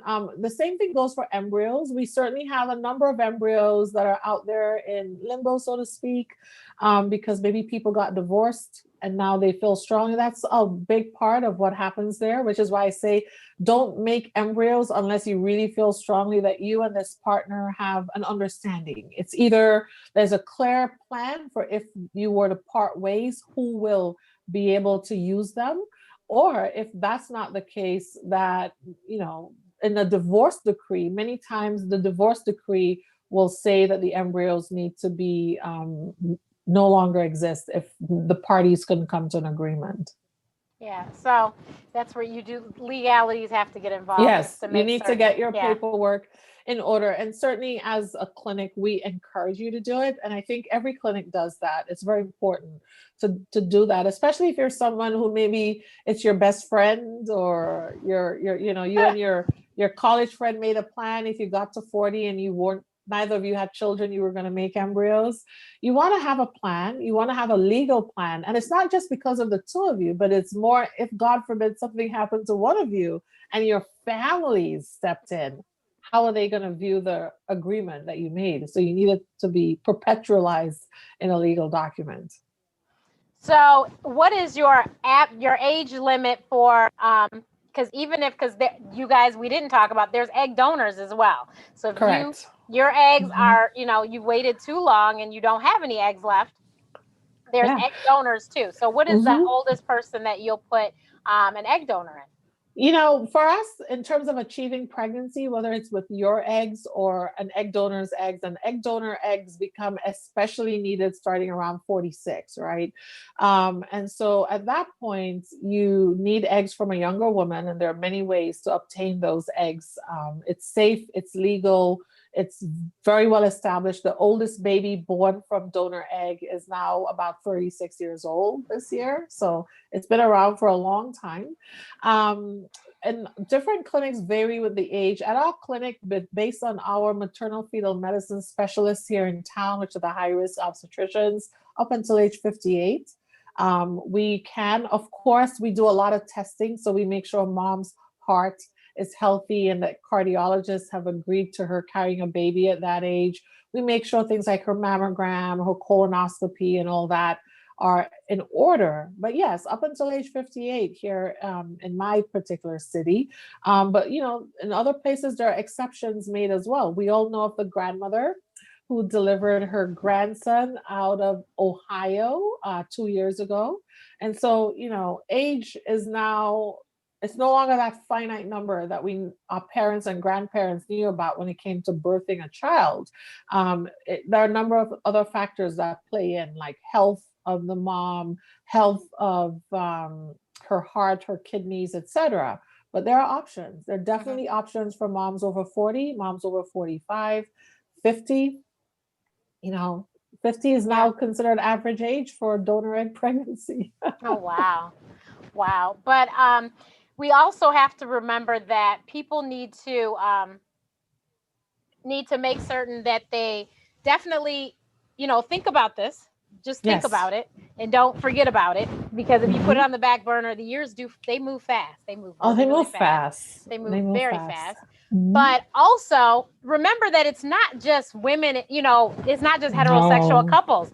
Dr. Cindy works with LGBTQ, the entire community of people, and helps them to have families. And I know that I saw on Tamron Hall, it was 2 gay men, and the mother gave birth to the grandchild for them. Yes, that's the one out of Ohio. That's the one you're talking about? Okay. That's the one out of Ohio. She's 63 years old, and it's a beautiful story, story. And that's the case as well, right? We have some people who have issues with fertility, but not the classical issue, meaning they're able to get pregnant, but they're not able to carry their babies to full term. And so they find themselves needing to use a gestational carrier, or in everyday parlance, a surrogate. And so, you know, you think of Tyra Banks, you think of Gabrielle Union. We know so many people, Dr. Jerisa, lots of folks who, in order to have their miracle baby, someone had to carry for them. Candy Burris, absolutely. And so it's important to know that as well, that a fertility specialist like myself, we are able to help you achieve pregnancy, really, no matter what the situation is. So if you're someone where you were told your body isn't healthy enough to carry a baby, that doesn't necessarily mean you cannot become a parent. It means that we may need an alternative, such as someone carrying a baby for you.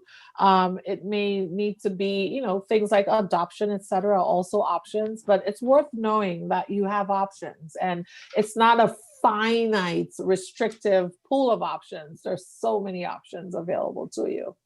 Definitely.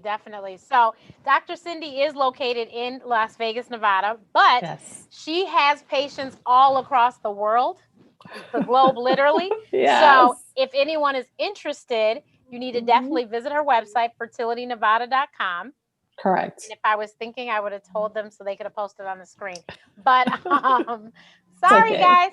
Fertilitynevada.com is her website. And then if you want to follow her on social media, she's at Dr. Cindy Duke on all platforms. So she's on Twitter, on Facebook. Cindy M. Duke. At Dr. Cindy M. Duke on Twitter, on Facebook, on Instagram. So definitely check her out. She has an amazing blog on her website, which is Dr. Cindy Duke, right? .com. Correct. Yeah. So Dr. Cindy Duke is like my extracurriculars page, you know. So my blogs, my videos, we have a directory of Black women physicians. We have just a ton of things about COVID-19, lots of stuff, and also direct links to the clinic from there. Yeah. Definitely. And you know, Dr. Cindy is also a PhD, so she extra special, MD, PhD, and she studied virology. So she is one of the people that we need to go to for COVID information. She and Dr. Fauci are friends, as I always say. And so if she says it, I believe it. If Dr. Fauci says it, I believe it. So, so that's also something you can also see on her site. But definitely, please follow her. Check her out. She has amazing information. Her IG stories are full of great information. She, of course, has beautiful babies all the time to, you know, show her patients and, you know, and her wonderful work. So definitely, if you are thinking about this and you need to talk to somebody, you have some questions, she's there. She can refer you to someone if you are looking for someone closer to home. But if not, like I said, she has patients all over the globe. So yeah, we do video consultations. So really, you don't need to leave your home at all to see me. And there are now so many ways to get your testing done, including semen analysis. Again, you don't need to be in Las Vegas for a test. But also, like Dr. Renee said, I am more than happy to refer you to someone who's local. And I have friends, my office jokes, because I do have friends who I trust and love in every single state of the union. And so, I think sometimes they do it as a joke. They're like, Dr. Duke, there's a patient asking if you know somebody in blah. And I'm like, yeah, I think so-and-so's there. Or I'll reach out to my network and we get you somebody. Yeah. So definitely, please, she's a great resource. Check her out. Yes, this was PCOS Awareness Month, but at the same time, I think that you should, especially in our community, we have to keep talking about fertility so that people don't end up, because, Cameron Hall was a perfect example. She was somebody who struggled with it as well. Yes. Talked about it as well. All these celebrities are not, Michelle Obama, it was in her book. Yes. She talked about, she did IVF. So you guys, it's now, let's make it a normal conversation. Don't make anyone feel bad. Don't, the church, don't get on these people. They're trying to give you the grandchildren and the next children's choir members. So please don't make them feel bad, and however anyone has to create their family, just be thankful that they have their family. So thank you so much for your time this evening. And you guys, I have another show to go to now. It's so crazy, but just a little bit busy today. But thank you guys and have a fabulous evening. And we will see you again next week. Bye.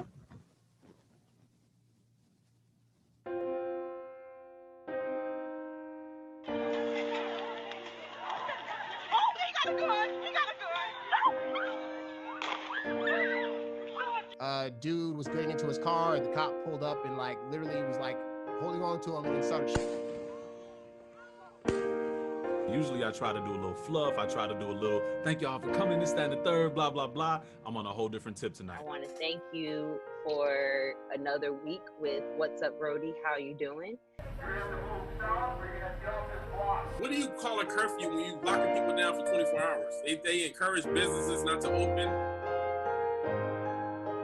Let's just go ahead and dive right in. Thank y'all for coming in and kicking it with Kirk. Let's go into it. There was an incident that I had one time that I actually ended up dumping a girl over a racial profiling incident that happened to me. You just gotta love people, man. We gotta love each other, and it's time to get close with your family. But didn't you sign up to protect and serve?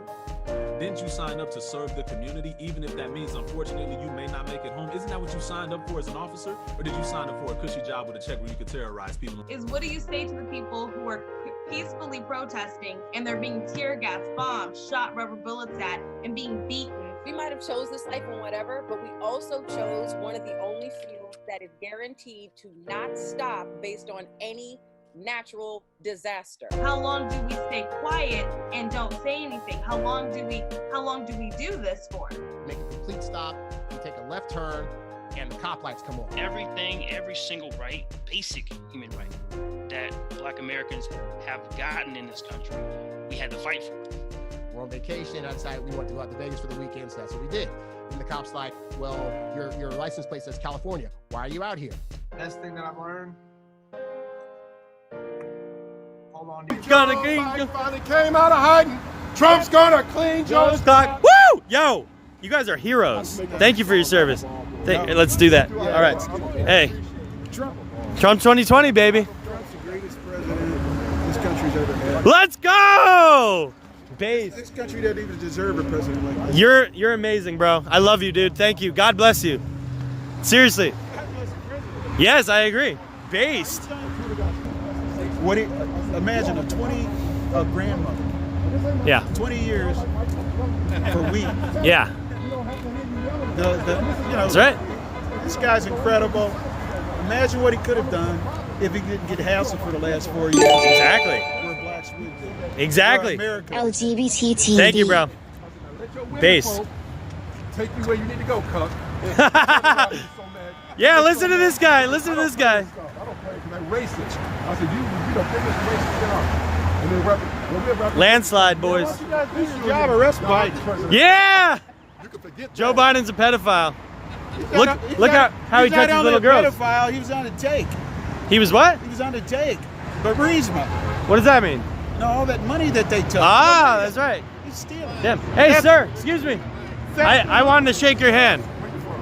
I'm from Arizona. Thank you. What's your name? My name's Lawrence. Lawrence, I'm Baked Alaska, dude. I love what you're doing. Are you going to be on? Do you have a Facebook page? It's just Baked Alaska on YouTube and Instagram. But I agree with you 100%. Trump 2020. Have you ever seen the video of the guy that was standing in front of the Cleveland Clinic, University Hospital, talking about abortion back in June? I've heard of that. Yeah. That was you. Damn. Are you guys gonna be at the Black Voices for Trump later tonight? Where's it gonna be at? Someone texted me about it. Mayfield? I think so. Yeah. Well, you know what? I'll see you guys tonight then. I'll show you guys something. Okay. Something that you didn't know. Sure. And I want to get that out. Let's do it. Okay. Look, check this out. Yep. And I'm not going to go into the whole thing. Here's a story. You see this application? I want you to read it. Yep. I want you guys to look at this. Okay. You tell me what you think. Voting integrity system. Right? And that opens up. Okay. Yeah. Now just read that. Can you read Turn it? on GPS, geo button. Geotag. Proceed, take vote. Save picture, video, send and record after voting. What's that? Huh. Okay. I'm What walking else? into my What else? polling place. From this, we can prove that you and only you voted for the candidate of your choice. After you take the picture video, send the image, and we will keep a receipt copy of the data providing your vote. Okay, wait a minute. No. I created this app. Is this real? What is it? What? I don't understand it. What do Okay, you okay, mean? wait a minute. I'm going to explain it to you. So, you guys ever hear the term IMEI? I'm a programmer. I've never heard of it. Okay. No.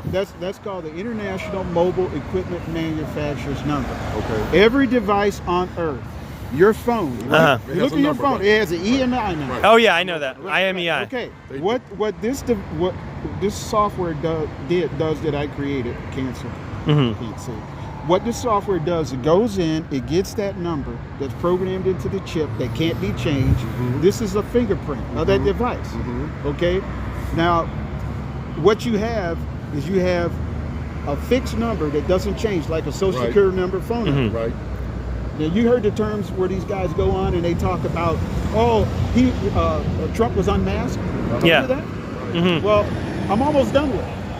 What they do is that they look in the carrier database and they go, oh, Trump, what is IMEI number? Yeah. Everything that you do is recorded under that social security number, that serial number.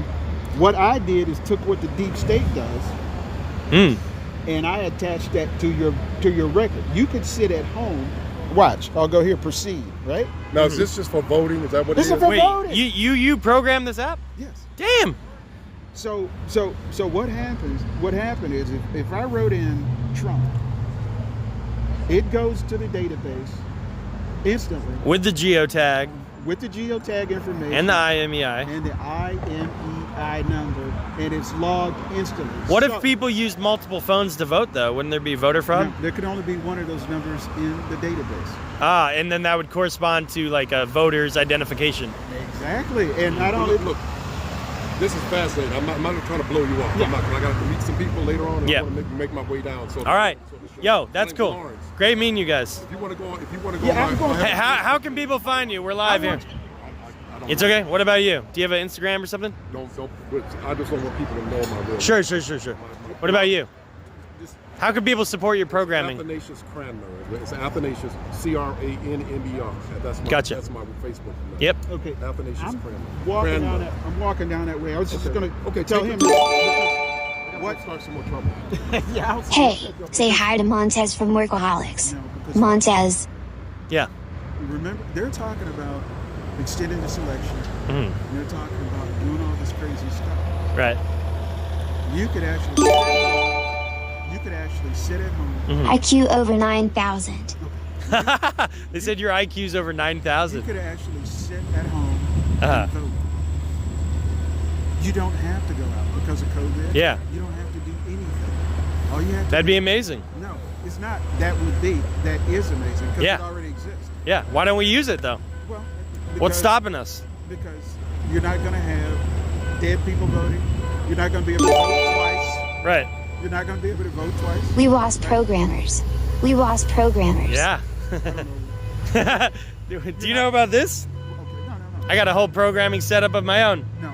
Joe Biden's a pedophile. Joe Biden belongs in jail. Exactly. No, I love what you're doing. I'm wondering, is there any way I can support your programming? You can get it out. I don't know if you have a computer. I'll give you a video. Like, do you have a website or an Instagram or a Facebook? I can give you a video where you can. I want it out on Facebook. Yeah. How do I do it? Do you have a computer with it? Or do you have an email, or how can I contact you? Like what? Do you have an email? Here, this is what I'll. Okay. Are you taping now? We're live. Yeah. You're live? Yeah, we're live streaming. Okay. Whatever you're comfortable with, you can write down. I don't have to say it on the screen. No, I don't want that on. I don't want that on. But and for very good reasons. I understand. Yeah, security. Security reasons. Okay. Yeah, security stuff. But what's your GitHub? They're asking. Do you have a GitHub? Nope. And there's a reason why. I'm low Do you have any social media? No, I'm low tech and I'm no tech. Okay. Well, what was your name? What was your name again? Mike. Mike. I'm low tech. Low tech. No tech. No tech. The reason why, you remember? But you're a programmer. No. There's a reason why. Why? You remember the movie? Yeah. Remember the movie? Which movie? Enemy of the State. Enemy of the State. Yeah, Will Smith. Yeah. Right. Good movie. Figure it out. Right? You got to stay off the radar. I get it. No. No. This is what I said. No. I don't want to do any of it. Okay. So I didn't know you were live streaming. Okay. Now you know. It's all good. Well, hey, Mike, great meeting you, bro. Oh yeah, we got an elbow. God bless what you're doing. Yes. Film that? Actually film that? Everything. We're live. We got almost 4,000 people live. Look. I believe that. Yeah. What I want. See, look, everyone's saying hi to you. Crazy, right? Technology. No, that's great. Yeah. But I want, I don't know if you can go offline for a second, and then I can give you that information. Because I want this out on Twitter. Well, you can write Satoshi it on my phone. Nakamoto. Satoshi Nakamoto. Who's that? Okay, you can write it down. I will keep it private, sir. I promise. But I'm live streaming, so I can't turn it off. Or I can take a picture of something. No, and I can help you get it out. No, I'll tell you what. Get some digital paper. Oh, perfect. And Infowars.com. I love Infowars. There we go. Let's see. I'll get some digital paper and we'll do that. Are you Q? Are you QAnon? Yo, I just met QAnon. No. It's him. It's the real Q. It's sort of like that. Sort of like that. Holy shit. Okay. Do you want me to put I could put my number. No. Okay. You'll see. Okay.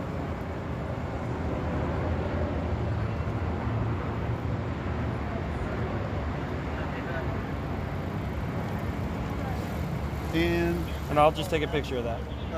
Right? On this other phone. Yeah, you can do that. That's for you. Okay. So got it. Now you know. Yes, got it. You can reach it in. I'll send you a text. We'll do it offline. Yeah, we can do that because it's really sensitive. The reason it's so sensitive is because you're talking about. If I'd known that, I would have told you the whole story, the way it goes. Right. You're talking about instantaneous election results. It's counted instantly. Wow. Along with the GPS data. See, it works like this. Yeah. It's not that it is paper ballot. It's not that it's a punch card. Yeah. It's not that it's a paper ballot. Not that it's a punch card. It doesn't matter. Right. What the hell it is? We just need to verify that it's legible. A little less correct. than that. Exactly. Not even that. It's the will of the voter. That medium that you're using to vote on is just that. It's the will of the voter. So whoever you vote for, you take an image of that, whether you're using a computer screen, whether you're using a punch card, whatever you're doing, it doesn't matter. Because it's the will. Who did you vote for, right? Right. And that's recorded along with that number.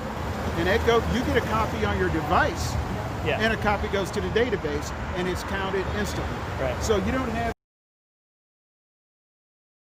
2 weeks. No. Right. Instant. At 9 o'clock, you know exactly what those numbers are. Yeah. And here's the catcher: you can't be dead. You can't be an illegal citizen. Yeah. So would that what database would that correspond with to check if people are dead or that they don't multiple votes? That's proprietary. But you have that. Yeah. Nice. No, that is working. So you have to be an American citizen. You can't be dead. You can't vote twice. That's the crazy. Votes are instant, and you can vote from home. That's amazing, bro. Hey, thank you for your service. Thank you. All right, God bless. I'll see you around. Trump 2020. Landslide. Be in touch with me. I will. I'll send you. That needs to go out. I will get it out. Thank you, brother. All right, guys, remind me later. I got his phone. Chaggett's calling. I know. I didn't want to interrupt that interview with QAnon. Holy shit. Yo, you're nowhere in sight. Yo, I was having a base interview with this the QAnon guy. Which way should I walk? I just met QAnon. Which way should I walk? I'm walking back to that location. No. I'm close. Meet me back at that location. I'll be there. It excludes fraud. It excludes fraud? Yeah, no. This guy, that's honestly pretty amazing. He has a proprietary system to have everyone vote from home from their cell phone and make sure that there's only one vote for each person and that no dead people can vote. So pretty freaking based. He wants me to help him get that out. Meme magic is real, yes. So I got his number, guys. Remind me, like after the stream, someone send me a DM or something. I had to take a picture of his number because he didn't even want to type it up my phone. He's got some 9,000 IQ. 99999 IQ. That's cap. Hess capping. You think he's capping? Nah, he showed me his he had a program that he made. Very based. Yes. Hey, maybe I can get it to Trump in time for the election and we can use it to win the election. Maybe this was meant to happen. I was supposed to meet Mike so I could QAnon, so I could help save the election, guys. I'm gonna save the election. I am going to save the election. Yo, what's up, bros? You still out here? What are you guys doing?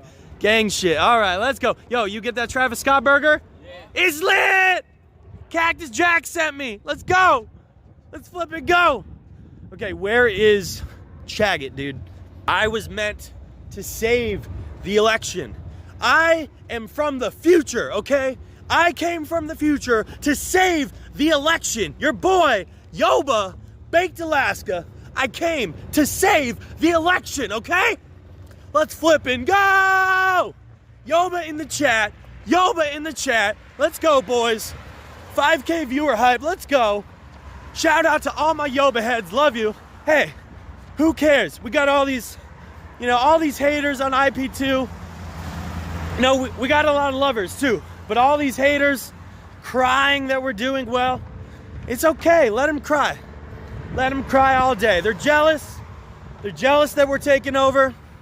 They're jealous that we're good energy, that we're having a good time, that we're real, that we're genuine, that we love people, that we make great content. Yoba in the chat. We're going to keep it going no matter what they say. So let them cry, rent-free. Let them think about me all day. We're living rent-free in their heads. Yoba gang. Baked is the Guy Fieri of IRL. That's right. Hell yeah. Hell yeah, brother. Holy fucking shit. There he is. Let's go. Yo. Let's flip and go. Where have you been? I'm looking for you for 2 hours. Those ID numbers he was talking about can easily be spoofed. Been doing it for years to bypass certain bans. Well, he says he has a proprietary system, but we'll see about that. Dude, how could you not find me earlier? There was no way to get to where you were. Everything Watch this schizo posting PLS. The oak bots are gonna think you're psycho and arrest you. No way to get to you. Yo, thank you, Catholic Monarchist, for the super chat, bro. Nah, I'm good. Everything you see here, this is all improv comedy. Yeah. This is all a parody. This is all scripted comedic content. Yeah. Did you remember your lines for today? Remember that thing? Remember your lines? No. I'm just kidding. All right. Dude, we're here. We're at the debate. You want to see? We can get a little closer. Yo, what's up? Did you see like the actual debate and the SWAT team and all that? I saw SWAT teams, but yeah. I don't know if they were. Hey, how's it going? Hey, what are you streaming on? YouTube. Me too. Yeah. What's your channel? I'll tell people to check. Andy. Trip Andy? Chip. Chip? Andy CX. You're from CX? Yeah. What the fuck? Yo, I'm Baked Alaska. What's up? Hey, how you Have doing? you heard of me? Yeah, I heard it. Oh, shit. Are you sniping? Are you sniping right now? I was just coming up. Wait, Chip Andy. Yeah. Nice. How long you been streaming? Not too long. I just make videos. This is my first stream right now. This is your first stream? Damn. Check out Chip Andy. Nice. How do you like it so far? Pretty good. Yeah, you from Cleveland? Yeah, I'm from Cleveland. I'm going out to Vegas. Moving out to Vegas. Oh, shit. Why are you moving to Vegas? Just to get close to the action, you know, close to a lot of things that's going on. LA, Arizona. Okay, cool. Well, hey, hit me up on Instagram, Baked Alaska. If you're ever in Arizona, we'll chill. Okay. All right. Good to meet you, bro. You too. All right, Chip Andy. Let's debate. Okay, let's do it. Let's debate. Let's debate Hong Kong. Okay, what do you want to do? Okay, I'll debate. What do you... Hong Kong. Hong Kong matters to Hong Kong. America. Okay, Hong Kong sucks. Hong Kong is trash. Okay, let's debate. But Hong Kong matters to America. Why? I'm American. Doesn't matter to me. Because there are more than 1,700 American businesses in Hong Kong. Are you attending a debate? I'm trying to, but no, I'm just trolling you. I'm kidding. I see. No, I like Hong Kong. Because Hong Kong. So is a forefront of democracy. what's the debate? Well, we need to bring the topic to the discussion, to the debate. What do you want the debate to talk We want about? to tell C-SPAN and NBC Yeah. to include Hong Kong as a topic of discussion for the two candidates. Well, I think we should free Hong Kong, right? Because Hong Kong matters to America. Hong Kong matters. I honestly don't know too much, bro. So let me tell you this. We got 4,000 people watching. So if you could tell people one thing they need to remember about Hong Kong, what should it be? Check out the hashtag DebateHK. Okay. And then you can see all the questions that we have about Hong Kong, why it matters to America. All right. Debate HK. God bless, bro. Let's go. Does folks still listen to Lady Gaga? Does Volk Yeah. listen to Lady Gaga? I don't know. Sometimes. You do? Yeah, her old stuff. What's up, guys? How's it going? Hey, how's it going? What's up? Was that Beetlejuice? Yo, what's up? Was that Beetlejuice? Can we go back to Yo, hey. What's up? Beetlejuice. Can I get your autograph? Are you Beetlejuice? No, you. Oh, are you Beetlejuice? You guys look you guys look famous. Yeah. All right. I thought that was Beetlejuice. Can we go get my coat from the car? I'm streaming, homie. I don't got time for that. You can get your coat. Where's your car? Or well, don't dox, but Yeah, it's at parking lot. it's at okay, cool. Nice sunset tonight. Check DM. Okay, let me check. Beetlejuice. Yeah. You excited for this debate, dude? Yeah, it starts at 8.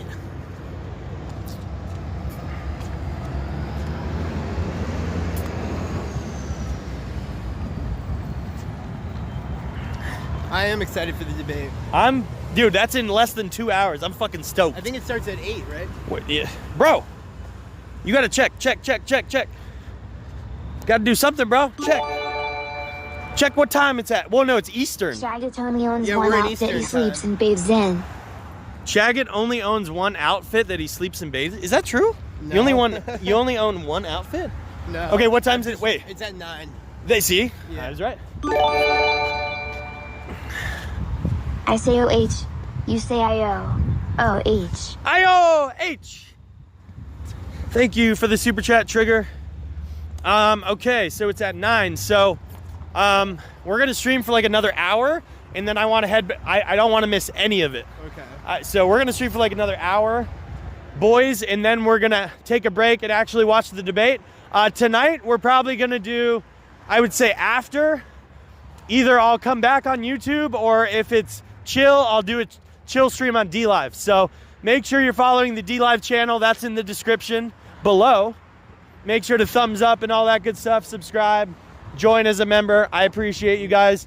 My Streamlabs, I don't know if you heard this. My PayPal's not working.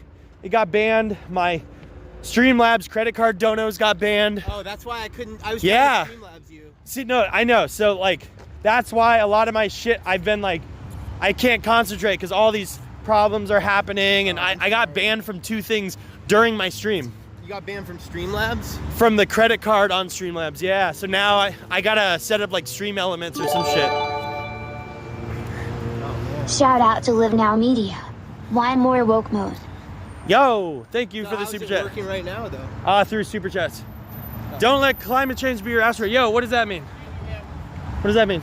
Bam. That backpack is too large to go any further. Hi, Rachel. Hi, Rachel. Backpacks are restricted either way. Yeah, I wouldn't trust the Black Lives Matter people. I agree. They're sketchy. You guys, they probably have Antifa shit in there. Yep. Nope. Yeah, you do. Oh, what are those? What are those? What are those? What? Wait, you have a dinosaur? I do. That is not legal. Why not? You can't bring dinosaurs. That's a prehistoric being. Holy shit! She's The bag can't go in. Okay. She's transforming into a dinosaur. How dare she? No, you can take it back to your car, or I'm gonna go get my coat from the car. Is that all right? Can I leave? Sure. Yeah. Sounds good. Go get your Where are coat. you gonna be? I mean, I can't predict, but I'll probably walk that way. We have bins stuff that are confiscated. Okay. Can I get it back in any other way? Let me inquire about that. I thought the limitation was like 18 by 7 by something. Yeah. There's no backpacks. They've been stopped. It was a No, I size. saw. I've literally stopped. No, I've seen everyone get stopped for But they had backpacks. a list of allowed. It's 13 by 12 by 7.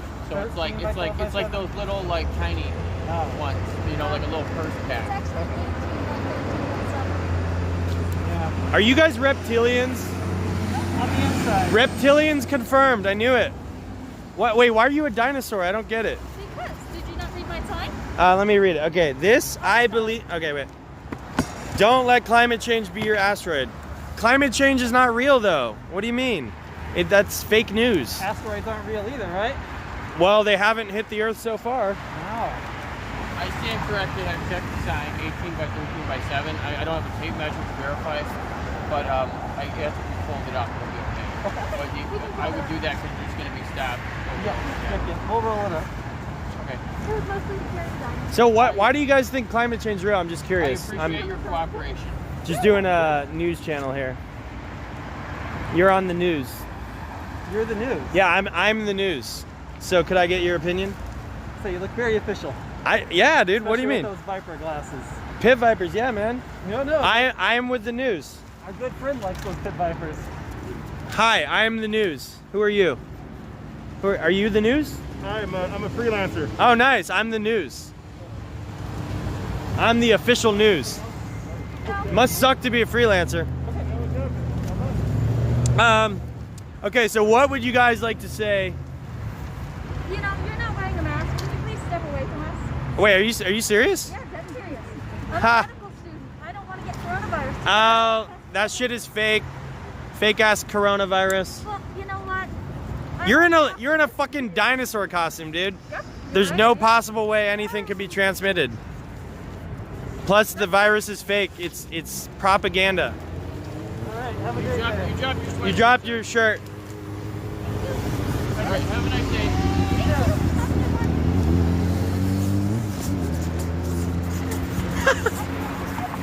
Oh my gosh. Okay, that's kind of funny. That's kind of funny, I'm not gonna lie. Holy shit. Hey, I liked you in Jurassic Park. You did great. You played your role very well. Oscar nominated. That's a real dinosaur. Yeah, you really showed those Trump-tards, man. Trump voters BTFO'd.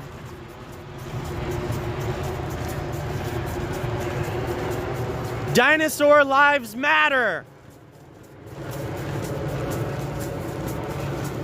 Yo, that's a thick dino, I'm not gonna lie. That's a thick ass T-Rex. Damn. Would you look at that?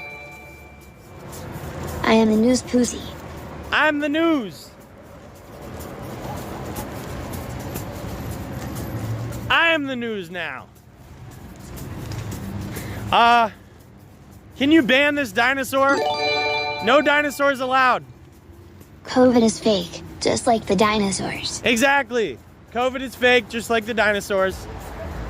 You know what the difference, or you know what COVID and dinosaurs have in common? No. They're both fake. Exactly.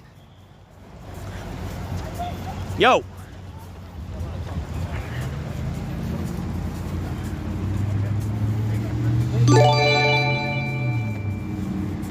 Pog check. Yo, Pog check. Fat ass dinosaur. Hey, Pog check. Yo, that dinosaur's got a fat ass. You see that? That dinosaur's thick as fuck. Fat ass. Hell yeah. Look at that dinosaur booty. Oh yeah. See that dinosaur booty? Oh yeah. He's liking it.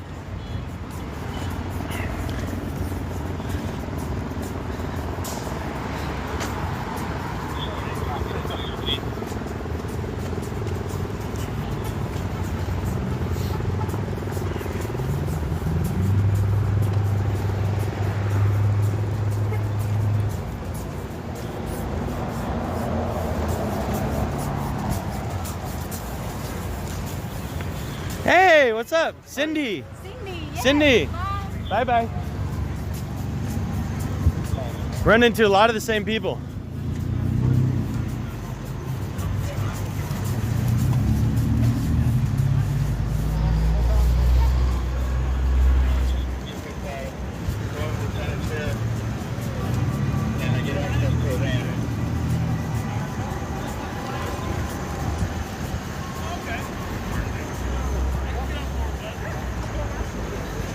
Have a good night, guys. Love the costume. Pro-life, what's up? Good to see you guys again. Do you know, is there any more protest areas? So, you saw the doctors, right? No, I want to see that. Yeah, Let me cross. What are they protesting? They're anti-Trump, anti-Amy Coney Barrett, Oh, nice. pro-abortion. Go ahead. They're Yep. liberal doctors. Yeah, I'll go talk to them. That's a good call.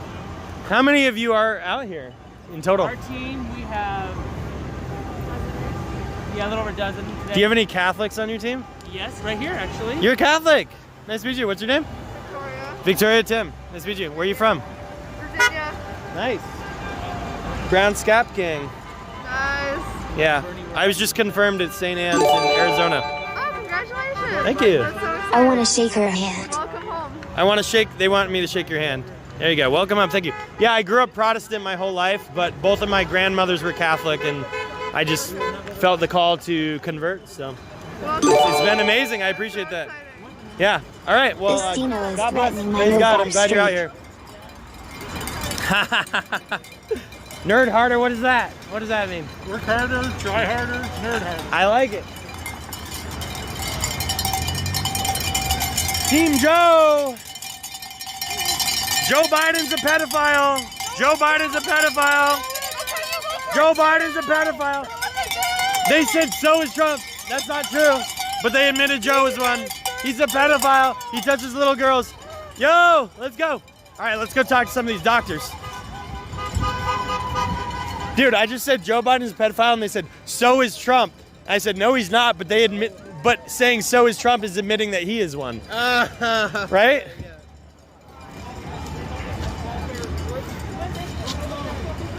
What's up, guys? Let me see. Yeah. Yo, Trump 2020, baby. Let's get it. Keep America great. Woo! America first, baby. Yeah! Let's go. Do you guys support Trump or Biden? Thanks for having me on the show. Yo, Kavil, big shout out. Guys, go follow Kavil Williams. Nice. That guy was awesome. Thanks for the tour, man. I appreciate it. Great to have you on. Real Kavil in chat. Kavil hype. All right, let's see what your guys' signs say. What is it? Bernie, where are you? He's sleeping. Black, what is this? RIP? RBG is in hell. She's burning in hell. That's really sad of you to think that. It's true. She's a baby killer. You see these babies? She killed babies. She's in hell. Okay, so how do you feel about all the other things that she's helped with women? She killed babies. It doesn't matter. She's in hell. Unless she's turned to Jesus Christ at the last second, which I doubt she did because she was a baby killer. But that's up for God to decide. You are a man. Yes, I am a man. I am a man. Has no idea. I am a man. You don't know. I'm a man. Fight. I'm a man. Thank you for yelling at me. That's what men do. We're men. Ah. Thanks for proving our point. Men are masculine. What is your point? Black Lives Matter. What is your that point? You guys can't listen to women.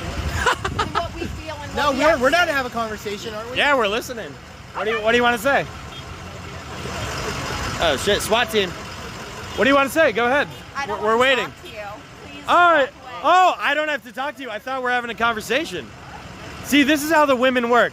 The men won't talk to me. Okay, let's. Yeah, exactly. Yeah, the women go, the guys won't talk to us. And then he goes, okay, let's talk. We don't want to talk to you. Because you're yelling at me. Yeah. Thank you. Oh, okay. There's always an excuse. Always an excuse why you don't want to talk about the real issues. Should I pull out my phone and just hold it in your face too? Go for it. I don't give a fuck. Full-time streamer. Yeah, you can film all you want. Do you want to talk or not? Okay, yeah. Okay, what do you want to talk about? You guys are gonna get hit by a car. Aren't you a little bit worried? No, we're good. You're welcome. I saved your life. Pro No, life. you're fine, dude. Just stay on the edge. So do you just listen to everything he tells you to do? No, not necessarily.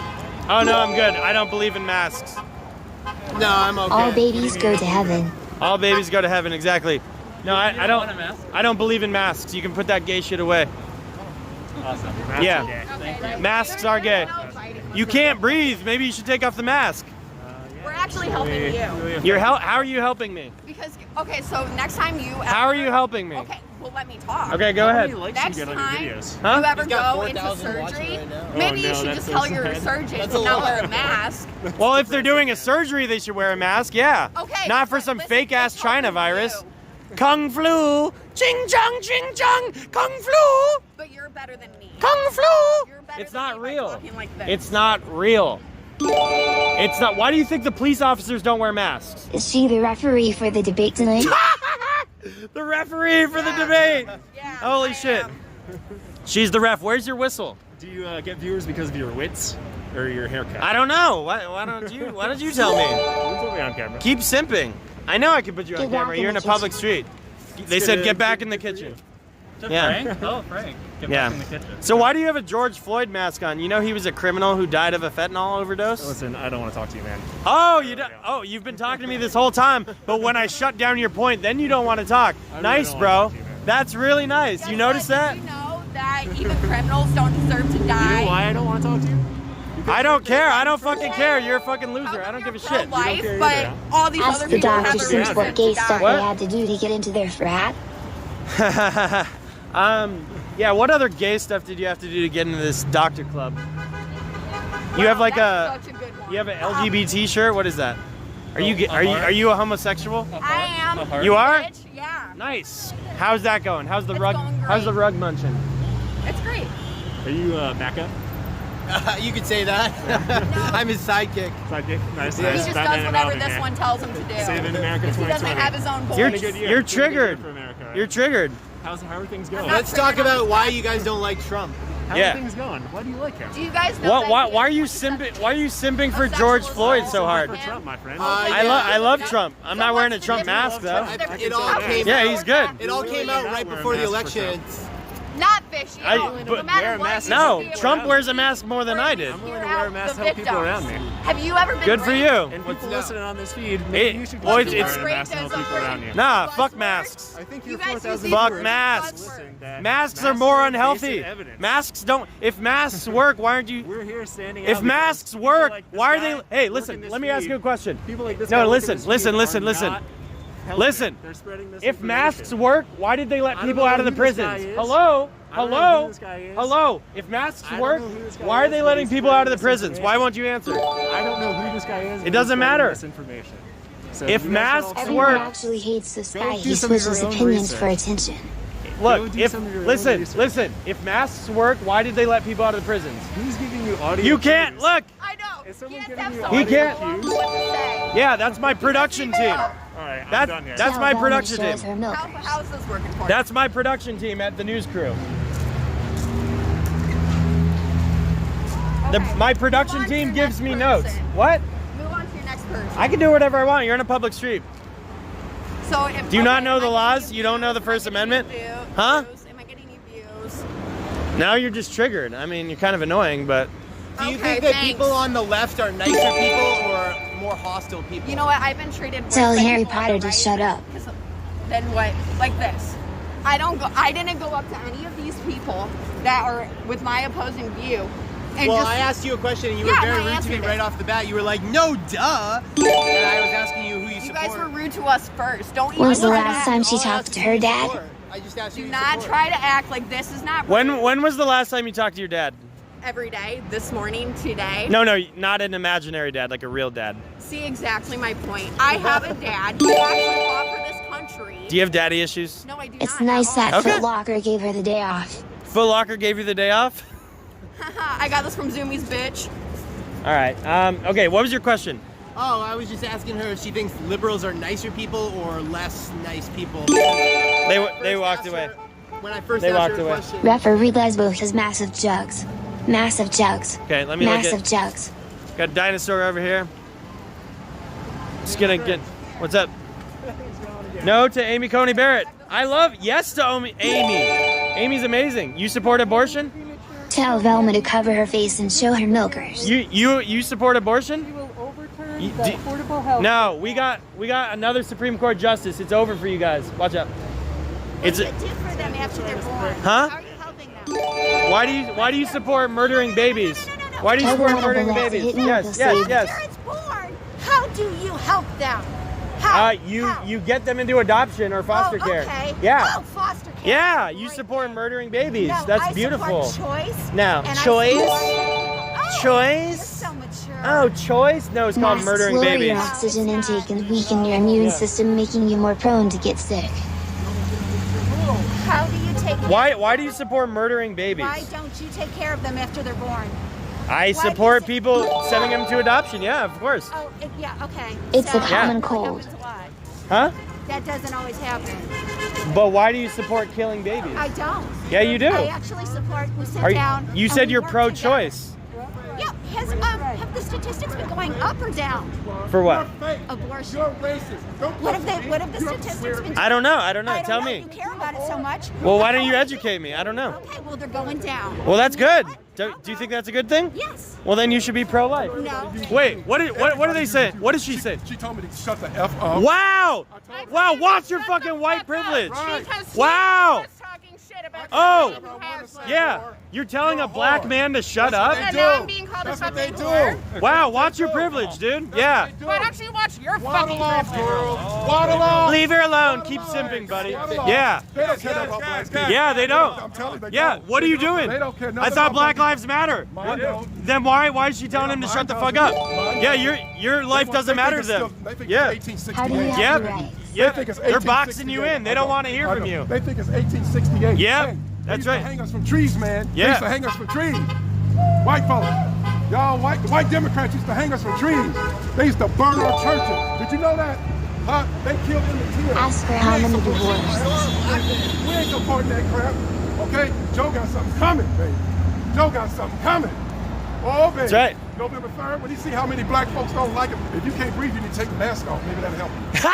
That's what I told They him. want to appropriate. That's what I told They him. want to appropriate some slogans. Exactly. I was down on University. They support thugs. Those Right. people, y'all would call them if they were George Floyd was a criminal. white. If he was white, they call him white trash. Woo! Yo! Trump 2020, baby. Trump 2020. Let's go. Come with me. Come with me. Come with me. I've been giving these white folks hell. Yo. That's why they move right. They're frauds. Boo! All lives matter. All lives matter. All lives matter. All lives matter. Isn't it funny how the white people are holding BLM and the black people are holding Trump 2020? I love to see it. Yeah. You know, earlier a white liberal told him to shut the fuck up. I thought they cared so much about Black What about lives. Black Lives Matter? Right. Right. Yo, what's up? It's a step in. You know you're scared of black people. That's right. They know they're scared of them. That's right. I meet you at the rally. How many hookups has this granny had? Where's her husband? Why is she speaking? What did your sign say? Black voices for Trump. Let's go. Love it. Hell yeah. Let's go stand around this guy here. Let's go stand around this guy. Yeah, go. I'll film it. Go ahead. Go with it. Go with it. I'm gonna help my black brother. Hope when my Keep it moving. Keep it all moving. lives matter. Every life matters. Okay, Unborn all children's right. lives So matter. you understand. Yeah, you want us to All kill lives unborn matter. children.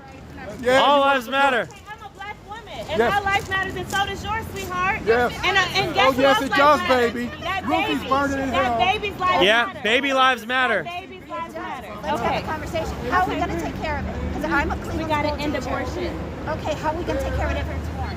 How are you going to... End abortion first. No, this is the thing. Educated. This is the thing. You know what I'm teaching my daughter? What? Don't have sex until you're ready. That's right. That's it. That's how you solve it. That's not, because men need to step up. What? How is that a men's? Do men get the option when you have an abortion? Yeah. Men don't have a right. Men have no option.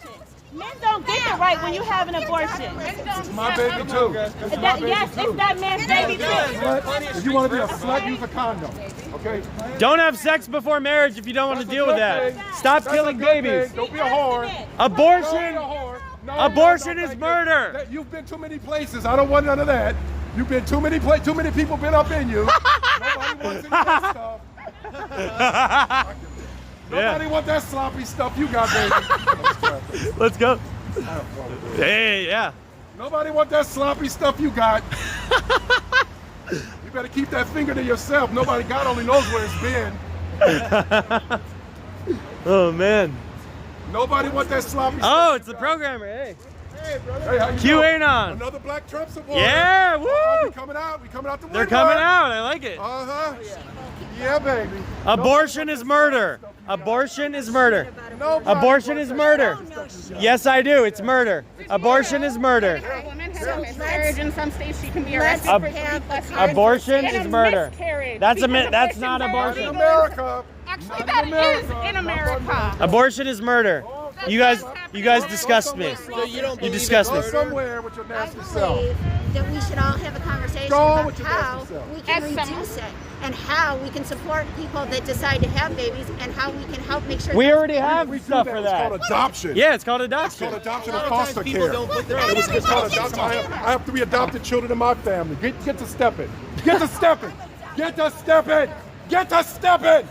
Get to moving, woman. Get across that street. You fake. You racist. You racist liberal. Get across that street. Go somewhere. Hey. Jesse Lee Peterson? Yes, I know who he is. Oh, okay. I used to work for him. Okay.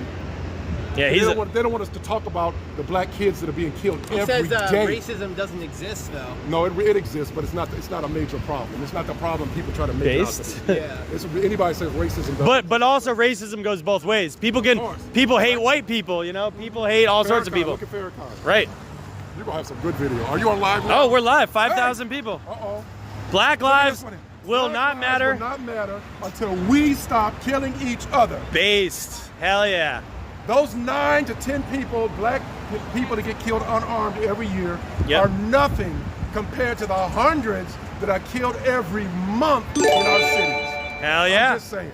We got our Love focus it. on the wrong They thing. can't take it when they are have faced those with people facts. Black Lives Matter Facts run over their feelings. lives and build the narrative. Exactly. Yeah. And Thank you, Mary. They kill kids in this city almost every. Get Oh shot yeah. almost And look every at look at Chicago. Right, almost every week. That's But right. You know what? Now, I escaped the Why is this Democrat- granny talking? or as I said, the Where is her Democrat husband? plantation. Yep. My eyes opened up. I know the game they pulling on us. That's good. And you notice, all the Black Lives Matter people are white. Right? Yeah, no, I What's noticed that that. about? Literally every BLM was white that came up to him. BLM is a white organization. The Yeah. extremes has a Always- basis let's go over there. blacks. Let me go talk. Mad Yeah, respect. let's go. Come back. Let's go press him. Heroes.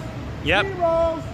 Yep. Heroes right there. Yeah, they never want to talk about black on black crime, you know, and take responsibility for that shit.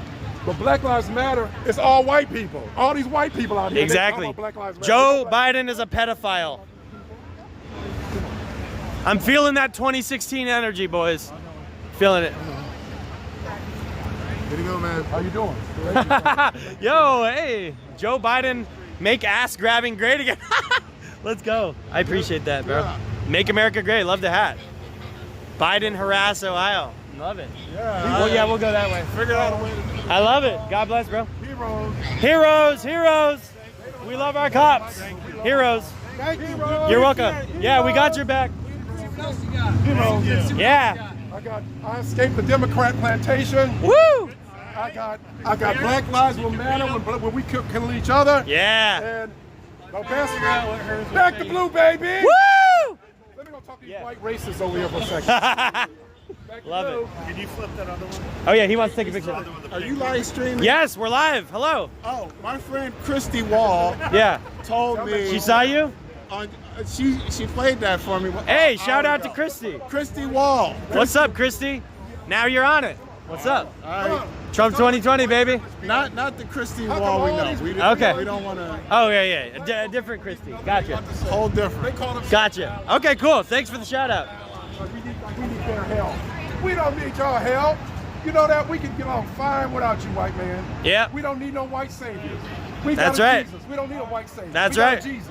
I'm just telling you. Yeah. We don't need your help. This makes you You feel go there. good. Go there. I understand. Go help him. A sign can make you feel good. I'm Native Not American doing Indian. anything to help people. Not doing anything in our neighborhood. I can tell you, okay? No. I work in Huff. You Whoa, work in Huff. whoa. You work in Huff. You work in Huff. Yes, I do. You live in Huff? No. Oh, that's what I'm talking about. They can come work in our neighborhood, but they don't want to live around us. I don't blame you. They don't want to live around us. You can be my neighbor. You come in. Hey, you come right in college. let me shout out. It's not the woman I was talking about. Yeah, no. There's some other Blue woman heart, with the back K, the but blue, she blue showed me heart, your. blue heart. Cool. All right, got it. Back the blue. Yes. Let's be You're welcome to friends. come. You're welcome to come. Yes, you're welcome to come. I'll take my dog for like. I'll take my dog for like. I got a nice sign for you, Biden. What about him? He likes to grab ass and make it great again. He'll grab ass and make it great again and See that down here with all the harassment. cops? They'll stand out here loose. Not a harassment. Apparently, that's what it takes to be president. Isn't that what Trump did? No. Well, we got video evidence. We got videotape. Show me a videotape of a woman getting her ass grabbed by Trump. Show me. It doesn't exist. Show me some video. See? So, Same debate. He said they how- let how- you how do do it. we He was know? talking about women who consent to that How do behavior. you know? And throwing themselves at him because they're. Hey, Yeah. that video Hey, was doctor. It was the doctor video. Space? Why are you He can crying? grab whatever he wants to grab. If they let him. He said they let you do it. Some doctor He was video. talking about consent. They doctor Follow it. direction. Yeah. Follow. Move Man it. is Get telling you stepping. what to do. Get stepping. Get to stepping. Get to stepping. Listen to your leaders. Get to stepping. Bye. If they go the slave masters, get to stepping. Yeet yeet. That's no fun. We will. That's no problem.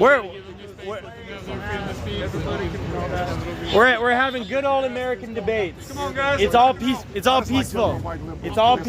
I like to call them out. Calling me a whore is Bye, not whore. Bye, whore. Hey. Bye. It is freedom Nobody of buying speech. anything you She sell said it's tonight. not freedom. Yes, it is. The Supreme Court Nobody's buying even anything ruled you that sell hate tonight. speech is freedom of speech. Right. And they said hate speech doesn't exist. No. It's not a real thing. It's a made-up category. Yeah. Just like racism isn't really real. He started laughing. And I also agree with maybe in some very rare circumstances, but it's not a major problem. Like they pretend it is. These people Who gives a thrive black on dude racism. once has an opinion? They thrive on racism. Yeah. If they can't fight it, That's they all make- they talk make about. it up. They make Yeah, up- racism, if they can't find it, racism. They do it Jussie Smollett. They make Right. it up. Yeah. Oh, They yeah. make it up. How many racial And they can't find racism is so rare in this country. Right. that They have can't to even make find it. up. They got to make it up. Make it up. If it happens so much, they should have so many You know, examples. the last time I was called a nigger was by a black person. Really? I'm sure. Or probably by a white BLM. I've had that happen too. There you go. I had a white woman Yep. down up on Coventry called me a coon. Of course. This is how they think about us. Yeah, of course. They think black people that think different than what they think we're Yep. supposed to think. We're sellouts, coons, Uncle Toms. Uncle Toms, Yep. house Negroes, Yep. and then of course what's bouncing around their head all the time. In her head right now, it's a word that starts with N. and See the ends more with R. loser Yeah, when that's the Mama word. got 2020. Yeah. That's the word. They love that word. They Yeah. made it up. Yep. Why wouldn't they like it? They made the Music a right. lot of times. I can't tell you how many times I've pulled up alongside times of some you car say with a N-word white boy singing about nigga. What the hell is wrong with you? Right. What the hell is wrong Well, if with it's you? part of a song, is that wrong? You Yes, sing of along course, to the song? word should not be in our vocabulary. But what if it's No, part they of a song? speak You in like? They should not be in the It's song. Spanish. It's Spanish It for means black, negro, but But they're it not is saying in the negro. song, They're not Well, saying negro. well, They're saying you know. nigger. They're saying So, They need my to take a grandfather better Spanish language. knocked a white man out one time because he called him a nigger. damn. Knocked him right on his face. Who was that? And my grandfather. Well, did you? Not- Did you guys know I actually work for a news station? So you're on the news right now. What do you guys have to say? It's just interesting when you saw all these virtue signalers. They're all gone now. Yeah. But they were all lined up here looking all pretty in their clan white, you know. And none of them really care about black people. You Right. can tell. Remember, I told you they couldn't name you 3 black churches in the city if you Yeah. asked them. But they love black people. Right. I'm just saying. You know who I'm with? I can name you 12 white churches in this city. You know who I I'm can- with? who? I'm with IP2 News. What's that? It's the biggest growing news station on the block. It's pro free speech. It's Bigger than amazing. InfoWars? It's bigger. It's bigger than InfoWars. IP2 News. I want to say InfoWars, Alex Jones. Yo. You a scumbag for firing Millie Weaver. Oh shit. She exposed you to the public. Yo, well then, yeah. You got exposed. You I- were being used. I like InfoWars, but hey, can you shout out IP2 News? IP2 News. IP2. Shout out IP2 News. IP2 News. IP2 News. All right, one more time. IP2 News. There we go. IP2 News. Hell yeah, that's the new Better news. than InfoWars. Yeah. There we If go, you buddy. become Alex Jones, I'll kick your ass because you become big and fat and bald. So why did Alex Jones fire Millie Weaver? What'd she do? Well, she caught him being used by Shadowgate. Why did Dylan and Jesse partake he Shadowgate. best guest? Well, Oh, 'cause- Roger Stone. Yeah. She uncovered that Roger Stone was working for the intelligence that was using the software for Spygate. Yeah. And so I heard that, but I have some friends at InfoWars. I heard there's more to the story that wasn't exposed. So Well, I don't really know. What did they tell you? I don't know. I just heard that she was drifting apart for a long time, basically doing her own brand. But look, I don't know. I don't know And enough she to. gets fired. I don't know enough. Never trust a woman. She gets fired. She gets fired. She goes to jail. She could be making it up. I don't know. I'm just saying. She went to jail. I was at her court arrest. I think Millie Weaver had a good take on Charlottesville. I think she had a good take on a lot of things. So she's had some good takes. But I'm just saying I don't know enough to like speak on that. You know. But hey, good to have you guys out here. You guys are epic. It's fun. I think this is the most exciting. Oh yeah. They just chant the same thing over. and This is over very and fun. man, there's like kids. Like Yeah, we're great gonna keep walking here. Great to see you, brother. Or if you want to come, yeah. All right, let's do it. Hi. There goes it. Base Montez. Oh yeah. Someone asked me why I parted ways with Jesse Lee Peterson. Yeah. Should I Yo, what's up? Chip Andy in the building. Well, yeah. Why? It was just I was ready to move on. I worked there for 2 years. And Yeah. I booked pretty much every liberal guest in the universe that was willing to go on his show. And there's only a finite number of them. Stream it over again live. Yeah, it's on YouTube. Yeah. Baked Alaska on YouTube. Do you want to expand on that, or? I booked pretty much every liberal. There's only so many guests out there. to book. Jesse's one of the coolest people on earth. Like, I think you should go back and work for him, bro. I worked for. I got tired of it. I was doing. Well, it for 2 hire me. Hire me, dude. Well, I don't think he has budget. He couldn't hire me full time. That was the other. You should work part time. I'm just saying that's such a good person to have a connection with. Like, not for his clout. But I'm saying because he's such a good person. Well, what would I do there? I booked Do every anything. guest that there was. And they haven't had any guests since I left. Yo, what's going on in here? Who do we got? Yo, let's go, baby. Yeah. What do you guys, or what are we filming here? Well, it's a game for this guy, and then we just started a trend. Ah. We're just looking to see Trying to find guests. where he's coming, you know? Oh, wait, Trump or Biden? Is he gonna be here? I don't know. Is he going to be in there? No, he's going to be in the building over. This is the place I go to. I saw Trump when he came here in July, and I Yeah. got a picture of him waving at us.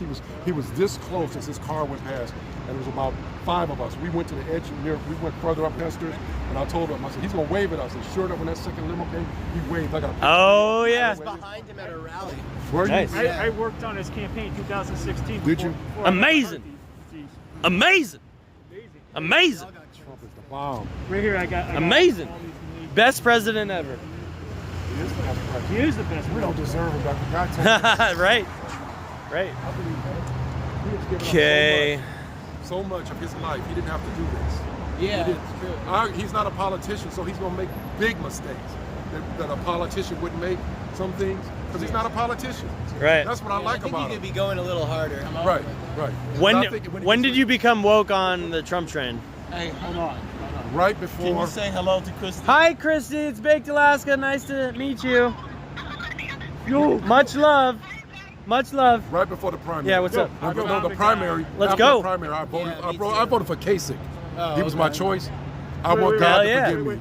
I want God. I will repent. Hell yeah, man. What's your name? Kevin Steele. Kevin Steele. Nice to meet you, man. Nice to meet you. And I ask God. Look I at- cry many a briny tear, asking God to forgive me for voting for that man.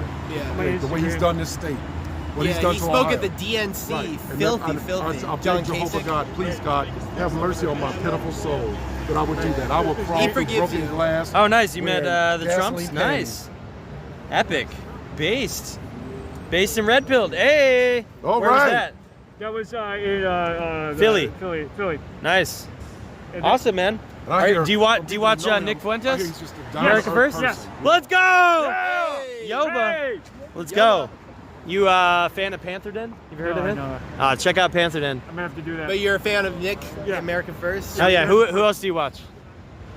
That's about it. That's about it. Perfect. That's about it. That's all you need. to be. Check That's all out you need. Patrick Casey on YouTube. Yeah, and he's this cool. guy, obviously. Yeah. Baked Yeah. Alaska. On D Live. You gotta get D Live. That's where it's at. YouTube? No, D Live. Mine's on Baked Alaska on YouTube. Actually, I'm gonna hit your Instagram first. Yep. Remember just Baked Berkeley Alaska days? on That was Instagram. some good action. Yeah, dude. Thank you, Super Drew, for the super chat.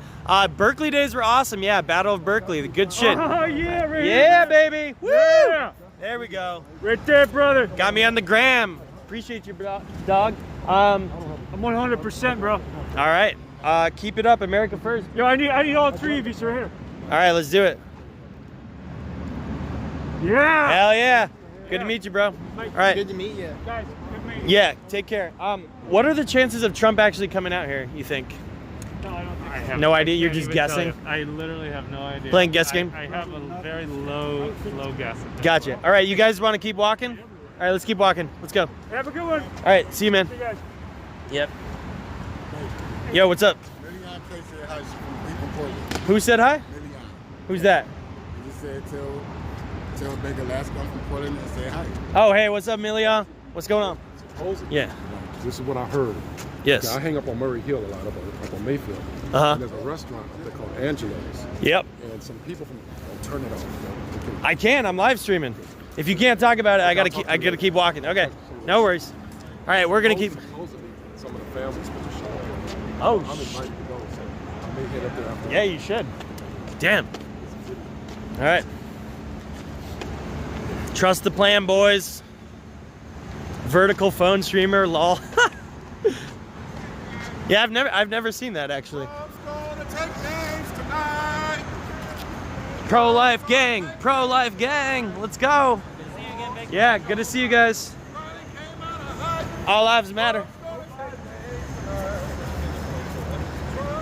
We love our cops, our law enforcement. We love our military, they're important. We love our cops, our law enforcement.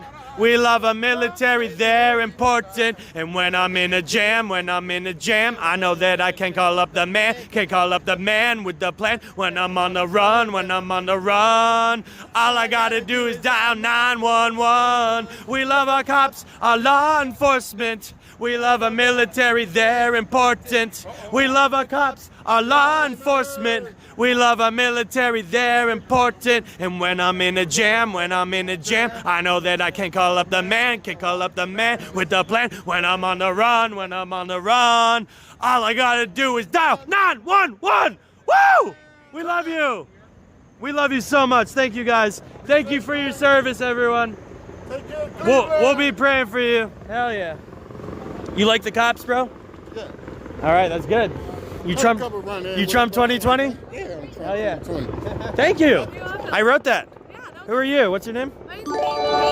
Peyton. Am I on TV? Yeah, what's up? You're on TV. Woo! Go Cleveland! Shootout at RPN. Are you from Cleveland? Yes, I am. All right, what do you got to say about Cleveland? What I gotta say about Cleveland, it is the most littlest, biggest, underrated city in the world. Everything we do it the best. And we don't take shit. We have LeBron, we have Chip the Ripper, we have Kid Did you Cudi. hear about Okay, so the all cop Oh, over the shit. face of the Polish Antifa? boy, Wait, kid. He's making headlines.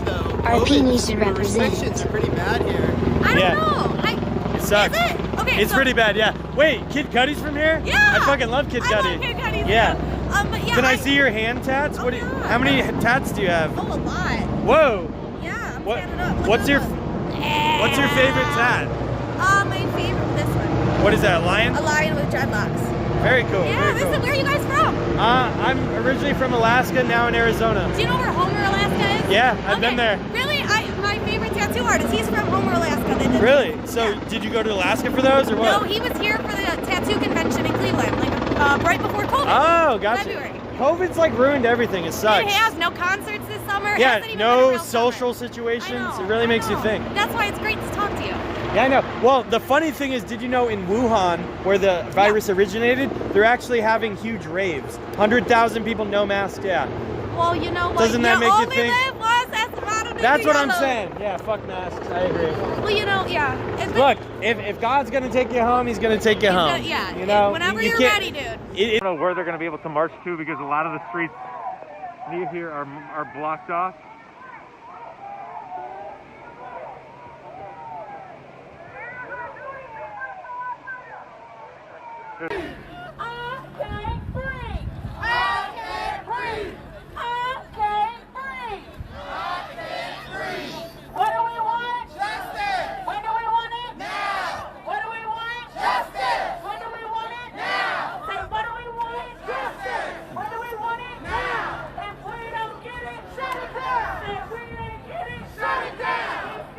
Laura, we are intentionally leading away from the debate.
They're trying. Okay, can we hold this? Hold that. Hold up. Hold up. Hold up. Move back. Move back. Move back.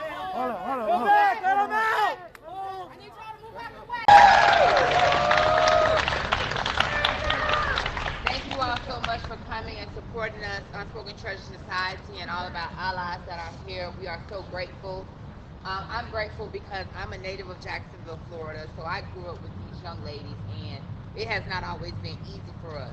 I have been a sex worker, I've been a scam artist, but now I work in corporate America in management for Nordstrom Company. So it is possible for all trans people to elevate positive for yourself. So never let anyone tell you you can't because of your sexual preference, because that doesn't matter. It's not what's between your legs, it's what's between your ears. Always remember that. But this next person I'm going to bring up, I remember her bringing this to the forefront, and we talked in my living room about this, because this is a vision she had when she was in prison. And now to see it come to life is so amazing, and to be a part of this and to stand with her and stand for what she stands for. I have nothing but love and so much support for her. So at this time, let's give a thunderous round of applause for Regina Livingston, the president and founder of Unspoken Treasure Society.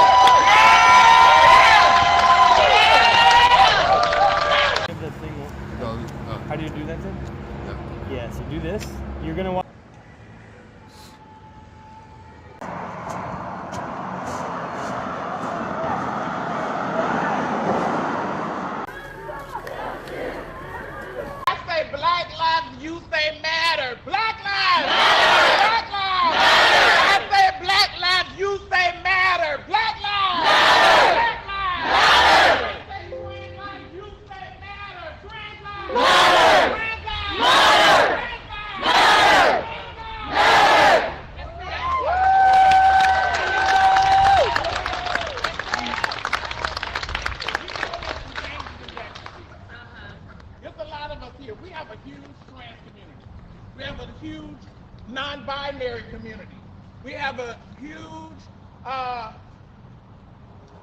gay community all together.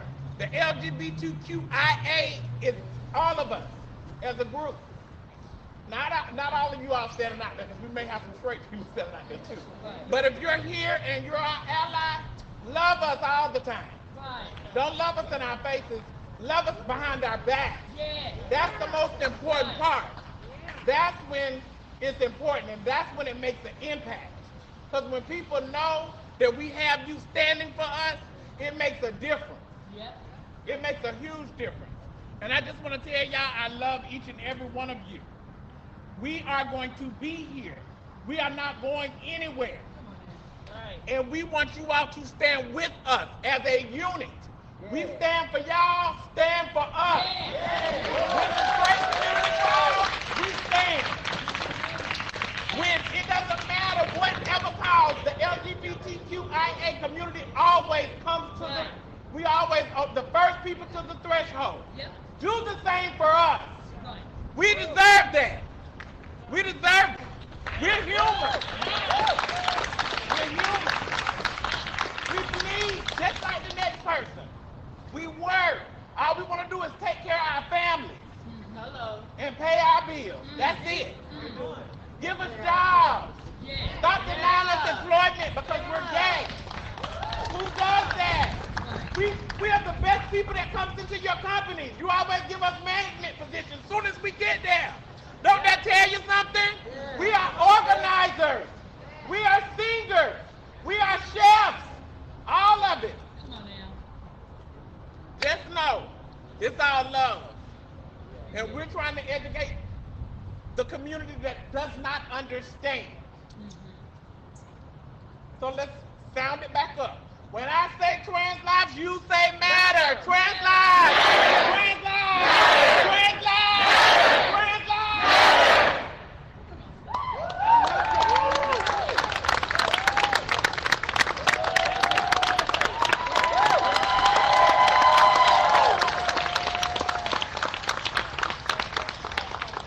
Hey everyone, so you heard everything? Y'all know what you gotta do? Allies, what you gotta do? Support. How can you support?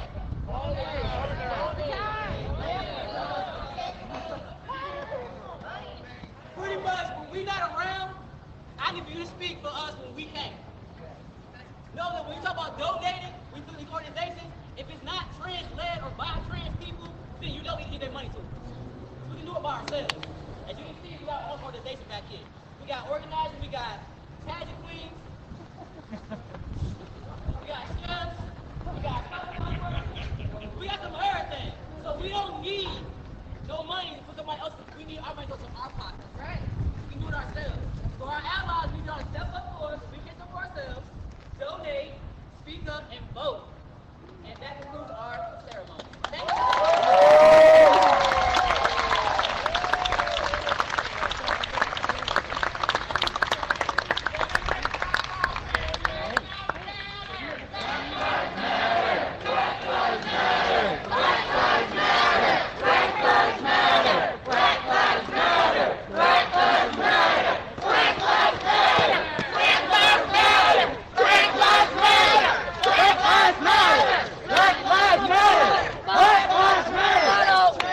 Black Lives Matter. Come on, y'all, follow us.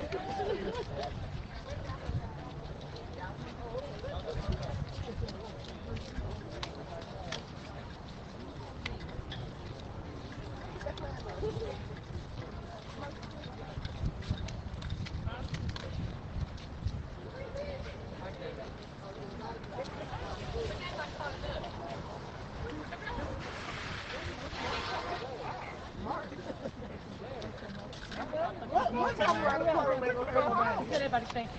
Thank you y'all all for coming out. Thank you all. Y'all have a safe trip home. Love y'all. Stay safe. Regina.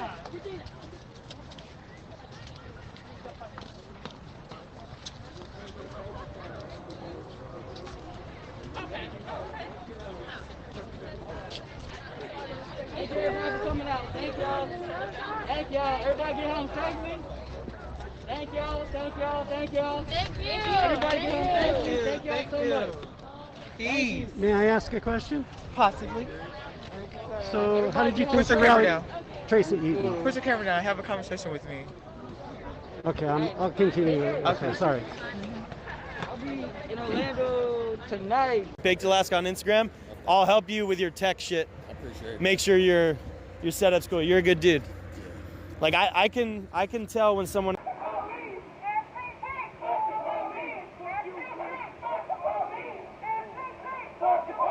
Again, we apologize for any bad language.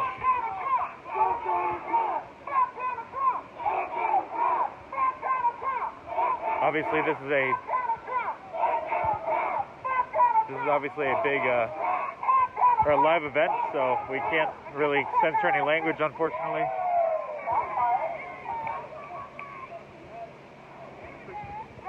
Thank you. I just ran into a tree.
So again, guys, apologize for the language.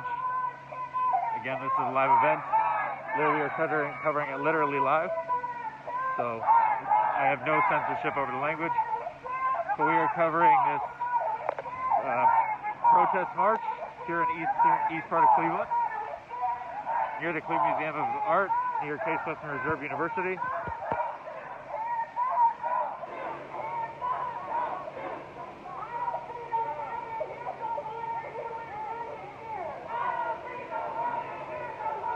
Oh boy. So we have police, looks like.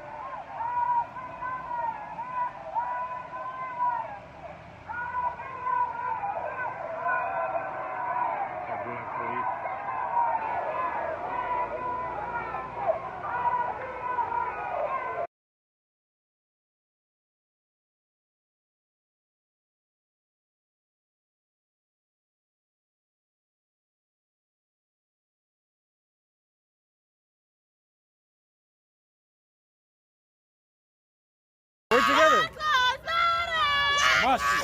Yo, chill, bro. Holy shit. No. Bro, nigga, I'm a mad-ass black man. What the fuck? Get the fuck out of my face. Yo, this guy's threatening me, guys. Hey, this guy's threatening to... Yeah, he did. Yeah, he did. Get the fuck out of my face, bro. You say that shit today right there. No, I'm saying get out of my face, bro. You're triggered. You really got one name. You look like that excited. What he just said. You guys are triggered. We have the right to protest. Jesus said I was walking on him. See? There we go. More threats. That's a threat by saying Jesus walked up on More threats. They're pigs.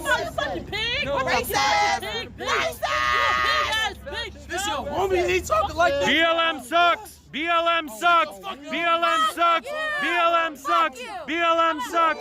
BLM sucks. BLM sucks. BLM sucks. BLM sucks. BLM sucks. BLM sucks. BLM sucks. BLM sucks. BLM sucks. Yo, get out of here. Get out of here. Get out. Stop pushing me. Stop pushing me. Stop pushing me. Stop pushing me, bro. Stop pushing me. Yo, you see this? You see this? Yo, Trump 2020. Yeah. 4 more years. 4 more years. 4 more years. 4 more years. 4 more years. 4 more years. 4 more years. 4 more years. 4 more years. 4 more years. 4 more years. 4 more years. 4 more years. ain't getting shit. No, I'm on the side. You hear that? Biden. 4 more years. Joe Biden's a pedophile. This is America. Joe Biden's a pedophile. Joe Biden's a pedophile. 4 more years. 4 more years. 4 more years. 4 more years. 4 more years. 4 more years. 4 more years. 4 more years. 4 more years. 4 more years. 4 more years. Hey, how about help me out instead of filming, dude? 4 more years. Look at your head. What the fuck is that? Look at his dick right now. Here we go, man. Go. Here we go, man.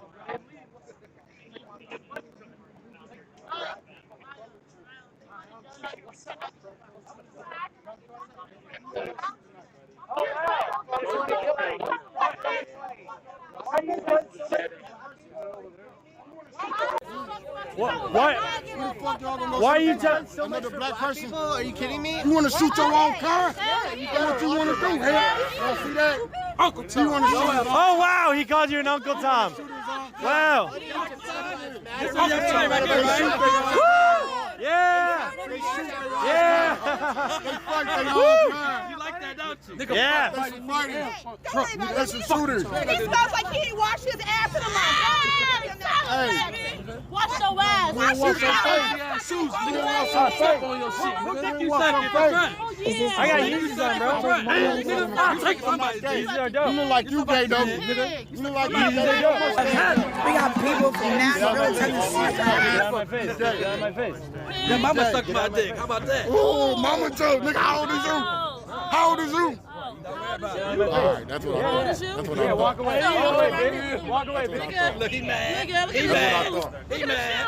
Right, go back to kindergarten. He mad. Go back to kindergarten, He right? mad. He big mad a little mad. He big mad a little mad. He big mad a little mad. He big mad a little mad. I'm a Trump fan. Bucket truck. You're all talk. You're all talk. Bucket truck.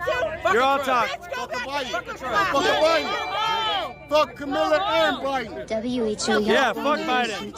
Fuck Camilla and Biden. You want Black Lives Matter? Nope. Nope. All lives matter. All lives matter. Blue lives matter. Me. Tell them people on camera you pussy. He said blue lives matter. Yo, you say fuck up. Yeah. I'm not getting on no motherfucker. Yeah. Who's blue? Control your shit, Who's bro. blue? Why human being out here is blue?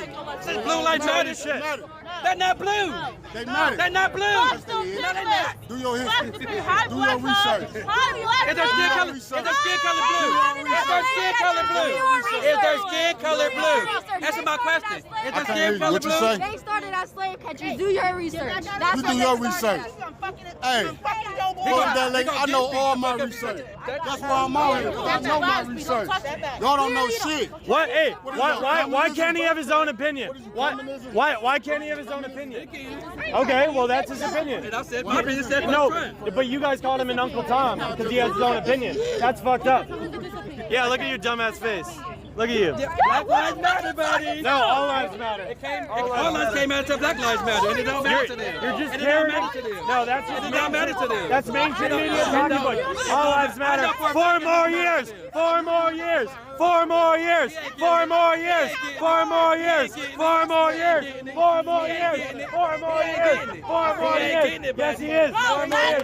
4 more years. You came up to me. Yo, don't touch me. Don't touch me. He's touching me. No, fuck you, bitch. Get out of my face. Bitch, fuck you, huh? Hey, hold the fuck up. Get out of my face. Get out of my face. Bitch, Get out of my face. fuck you. Hold the fuck Get out of my up. face. This is what call her, bitch. Your mama's a Get out of my face. nigga. Oh, wow, you hear? Fuck up. You calling that female, bitch? That's your mama, dude. Okay.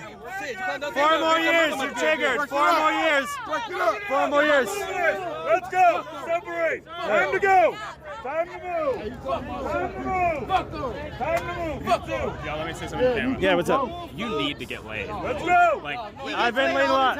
Yeah, don't touch me, bro. Don't touch me, bro. You're a faggot. Bye bye. Yeah. No touch. Fucking line every time he says. Yeah, exactly. No, they always say that. You're a virgin. You need to get laid. I'm like, okay, cool. What's up? What? Come on, it's time to go. Time to go. You're a pussy ass bitch, bro. Time to move. Yeah. Yeah, pull up. Pull up, bro. Hey, y'all need to call him the boy now. Go this way. I'm just gonna say you're not funny. It's not. Cool. Fucking me, nigga. I'm just over there. Nigga, you ain't want to hate, bro.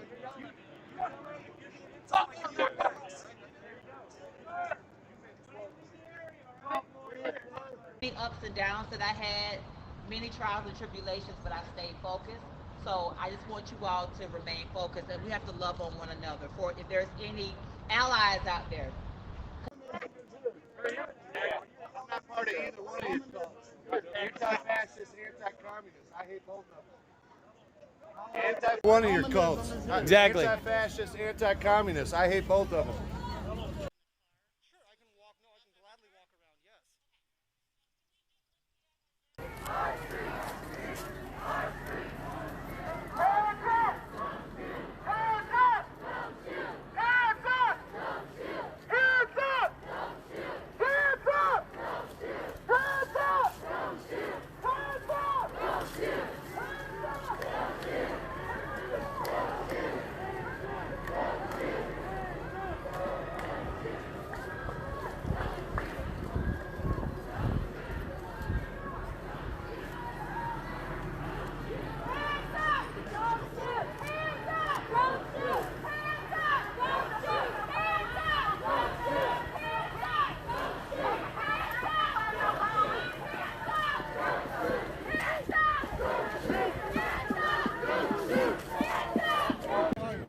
Yeah, just put, God bless Trump, stuff like that. He thinks he's the one that he was hitting Caitlyn Bennett with the fake Trump doll. He was hitting her with the arm. Yeah, bro. I mean, it was a DIY. Yeah, well, it was supposed to block the window, but I forgot.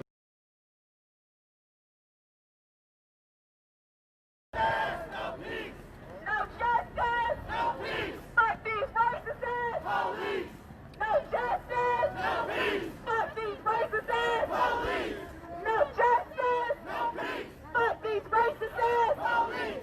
No justice! No peace! Fuck these racists! Police!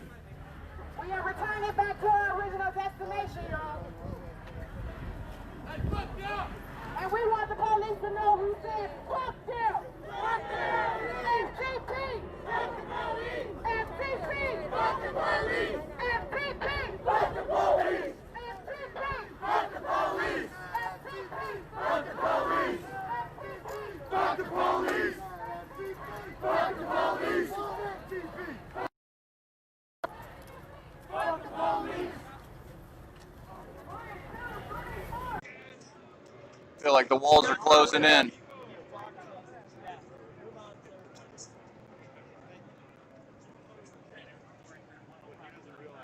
Make it a little heated here. Yeah, I know. That's why I'm here. Just doing my job. Just doing my duties, man. Yeah. It's like very boring shit. This guy's not with us. He keeps.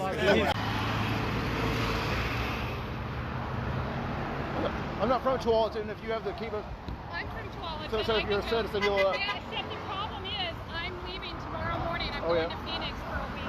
All right. I'm coming back next Monday. Yep. I'll be here Tuesday. I'll see if I can talk to him or whatever. Yeah.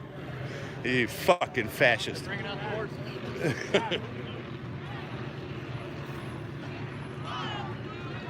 There you go.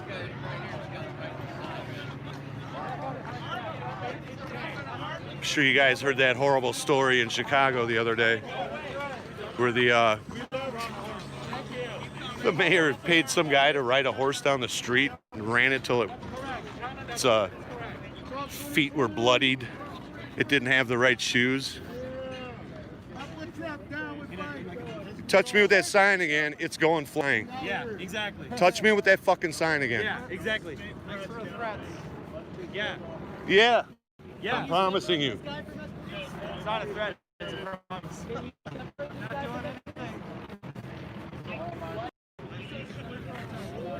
Please. We get up on the sidewalk. All lives matter. I don't even know what that says. I forgot to read it. But yeah, the police are just moving people around. Trying to see Moob's confused.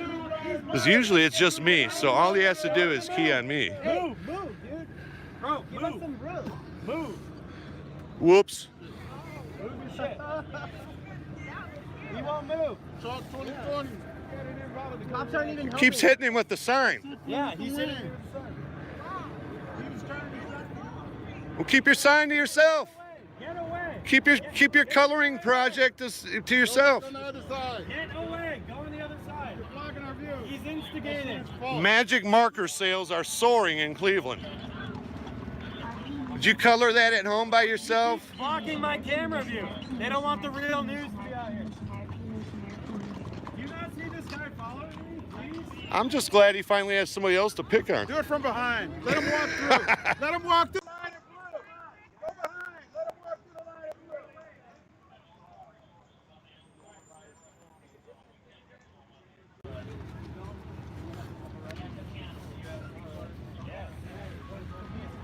Finally, Because you're following us. finally, after all these years of his bullshit. That's right. Yeah, you're instigating. That's right. That's right. Instigating. Right. Instigator. Instigator. Hater. He's the guy that's assaulted Caitlin Bennett. Really? He is? Yeah, he was hitting her with the Yo, that's the same exact guy. he assaults females. Wow, wait. He assaulted Moob Man. Moon Man. Moob. No, he had this Trump doll and he just kept hitting her microphone. Guys, look that up. That guy, He was hitting Caitlin Bennett's microphone with his big life-size Trump doll that he keeps in his bedroom. Don't go instigate over there. We won't. That's all I want. 100%. Thank you. If you guys go back over there and there's an instigation issue, Yes. we will just start arresting. We're not instigating. All right, so We understand. We understand. That's what we want. We want everybody to be able to have their peace. Yeah. Be able to say their piece. Yeah. Thank you for stopping that guy. Yeah, thank you. Thank you very much. All right, thank you guys. No, it's God bless you guys. it's years of him doing that. Yeah. Damn. look He's at- had that sign in my face for years. Well, it's always a different Well, one, he got his ass thrown today, so but finally. finally, someone had to do it. 6K viewer hype. Let's go. Yeah. Oh wow. So where are you guys from?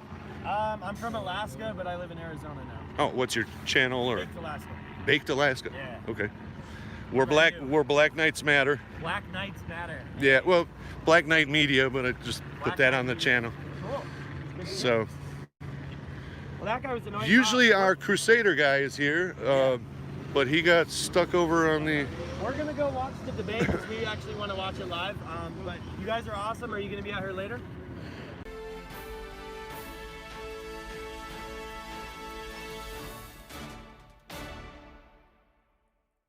United we stand. United we fall. Hands up. Don't shoot. Hands up. Don't shoot. Hands up. Don't shoot. Hands up. Don't shoot. I don't see no riot here, so why are you in riot gear? I don't see no riot here, so why are you in riot gear? I don't see no riot here.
that. So if you look up David, that's not where you want to go to find out what really happened. A complete lie, same as Marcus Golden. So because we are in solidarity here,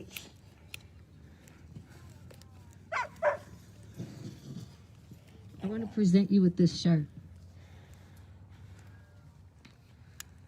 We've had these at our state fair protests, which we do annually, and they were donated by Nikima's group, Racial Justice Network, paid for the shirt. And it says, Black Lives Matter. Thank you. Black Lives Matter, solidarity. Native Lives Matter, Hmong Lives Matter, Brown Lives Matter, Stolen Lives Matter. And can you turn it around? There's names on the back of this shirt, people that you often don't hear about because everyone wasn't filmed, everyone didn't make national news, but I want you to know your son's name is on there because I thought about you when we were having these made. And I called Kim Handy Jones because I'm bad with names. I couldn't remember your name, but she told me your son's name. So he's on this shirt. So that is for you. This on.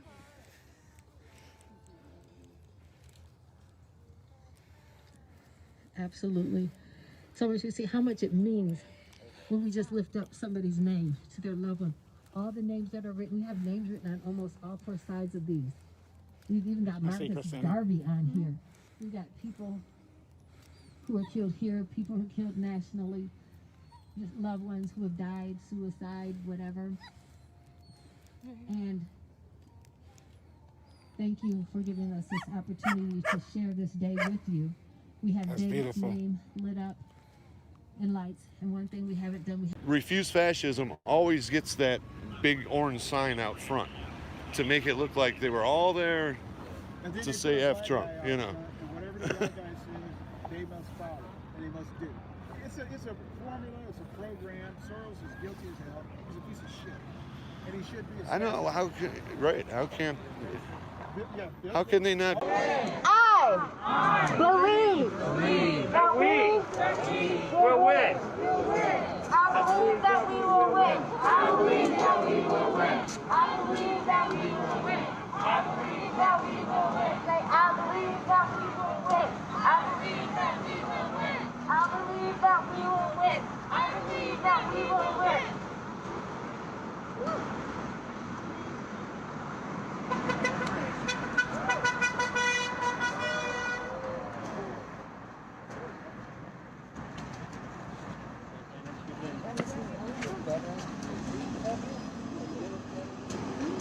Nice job out there, Lisa. Nice job out there.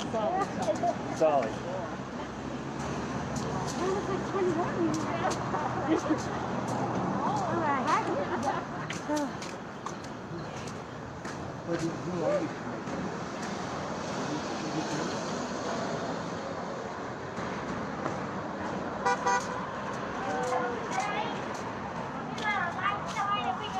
Days of civil disobedience, like 2 years ago.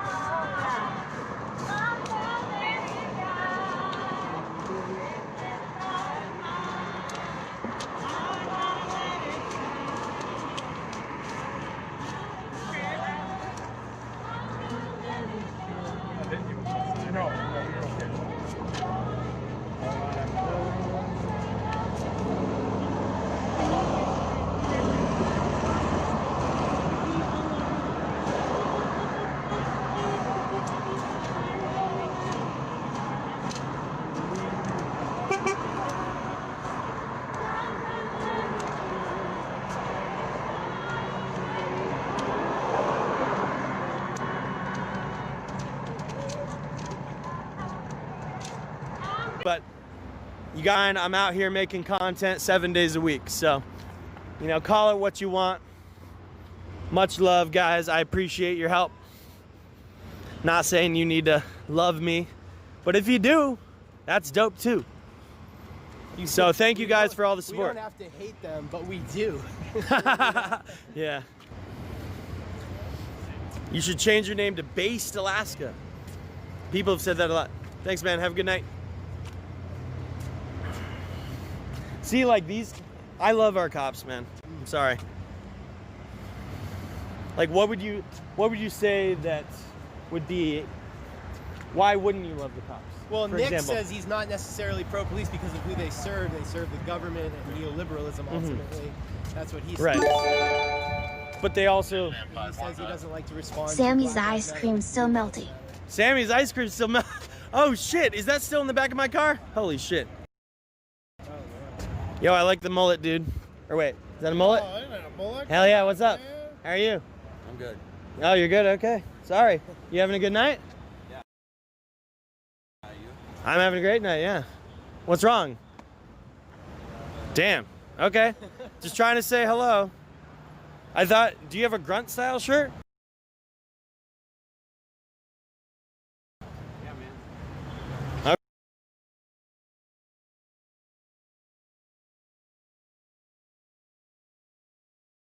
Okay. Sorry. You having a good night? Yeah, you? I'm having a great night, yeah. What's wrong? Damn. Okay. Just trying to say hello. I thought, do you have a grunt style shirt? Yeah, man. Okay. All right.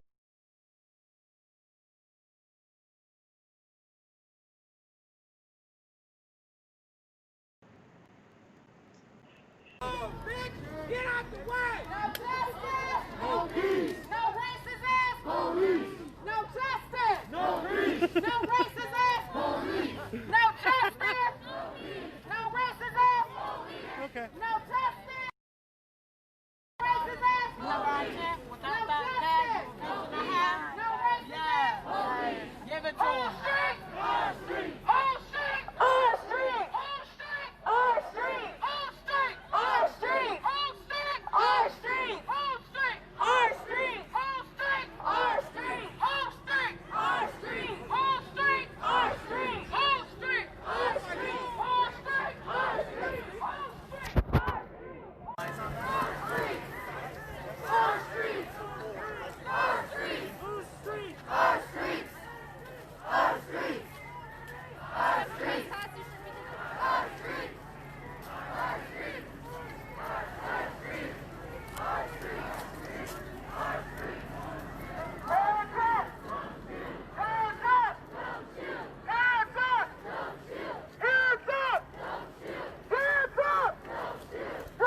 adopted.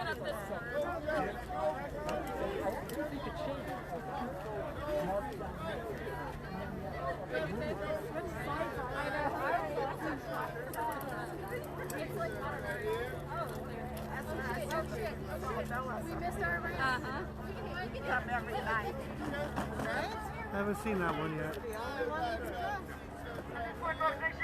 I've been all over this damn country, and I think that's the first time I've seen that one. I love it. President candidate Howie Hawkins from Greenville. Who needs one here?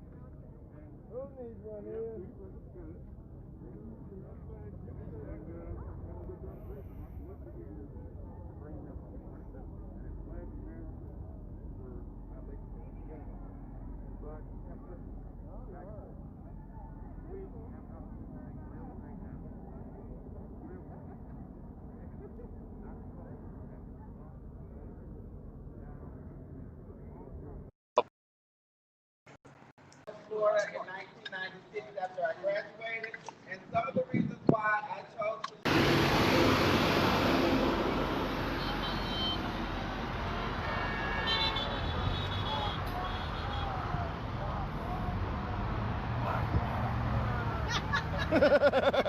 He just gives that face like, what the hell?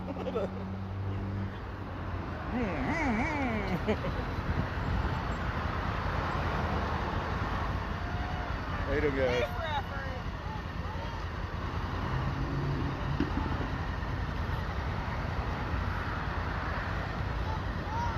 Grow up, guys. Grow up.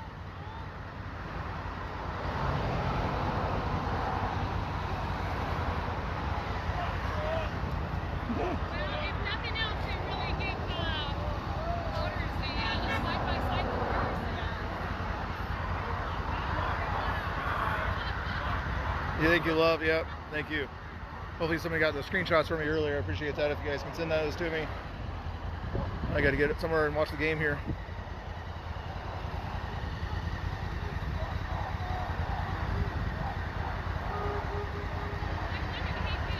Yep.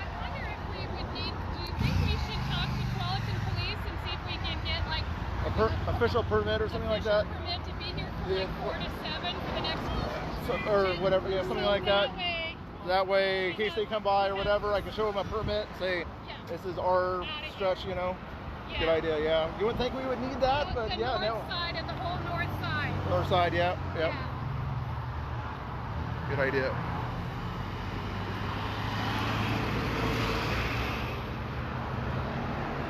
I'm not from Tualatin. If you have the Kiva. I'm from Tualatin. So if you're a citizen, you'll. Except the problem is, I'm leaving tomorrow morning. I'm going to Phoenix for a week. All right. I'm coming back next Monday. Yep. I'll be here Tuesday. I'll see if I can talk to him or whatever. Yeah. Be around to. I won't be around to go in to the police station. Whatever. I'll see if I'll find some time to go in there. Otherwise, I could. I'm not sure if I'll say, are you a Tualatin citizen?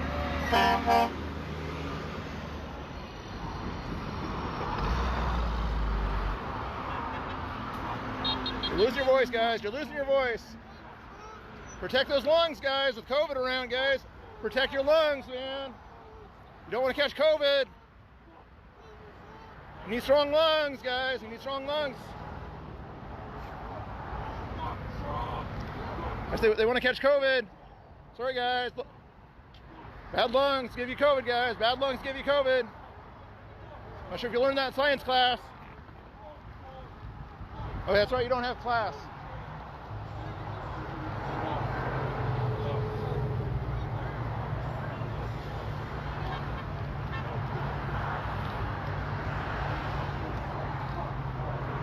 What time is it now? Yeah, it's getting closer, isn't it? 5, I can't see it there. I can. 5:17. Okay. You said you're parked over here? Yeah. Would you want to walk us to our cars first or not? It's up to you. If you don't mind. You guys are on this end, right? Yep. Okay, if they follow you though, we'll, like, I don't know, circle the block till they leave. Yeah, exactly, yeah. So they don't know your cars. Exactly.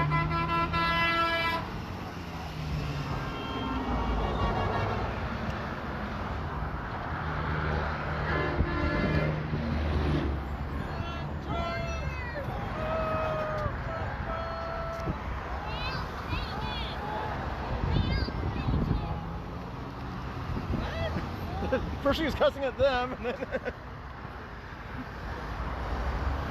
Hi, Blue. Thank you.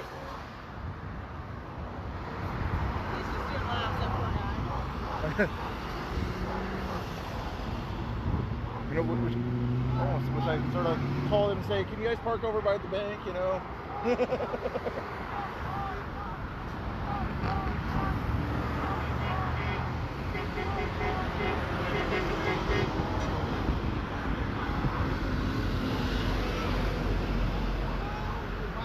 I know, that's the second truck I've seen thumbs down. Well, both hands off the wheel of a big rig. Yeah, I'm gonna say not.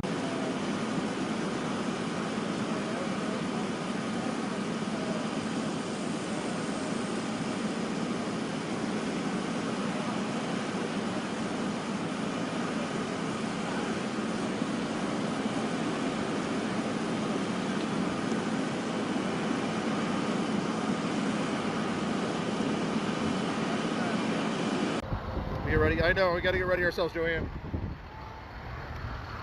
We don't want to be doxxed as we walk back to our cars, though, so we'll have to sort of walk around a little bit. Plus, my northbound idea is not going to work out. So I don't know if David's watching this, but if you are David, I'm going to forego that idea from before. Okay? It's going to take too long to get to Portland, especially with that accident or whatever it is up there.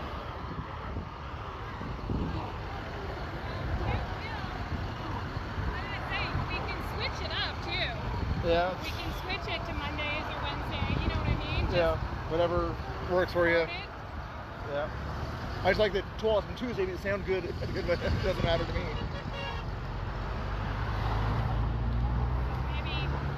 Whatever works better for you guys. Oh, because Monday Sandy's doing one. Wednesday Gresham does one. So I wanted to kind of do it on a day where those cities aren't doing it too. So. I don't know. None of those people come over here. True enough, yeah. Yeah, we can see about doing it a different day, yeah. I don't know, give it some thought. Yeah. Oh my God, they sound like a pack of dogs. I know, I'm gonna say they're killing their lungs, like. It's like, I don't. I'll honk for the flag, not for this nonsense, guys. Oh goodness, you guys liking this nonsense? Yeah.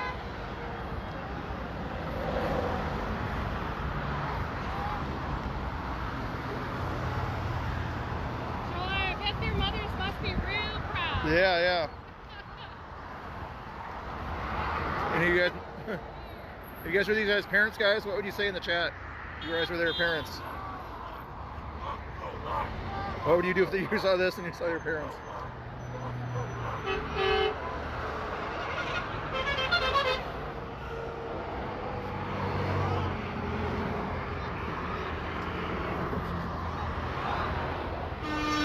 Come up with something new, guys. Some originality, guys. I know Biden's your leader, but gotta have some originality.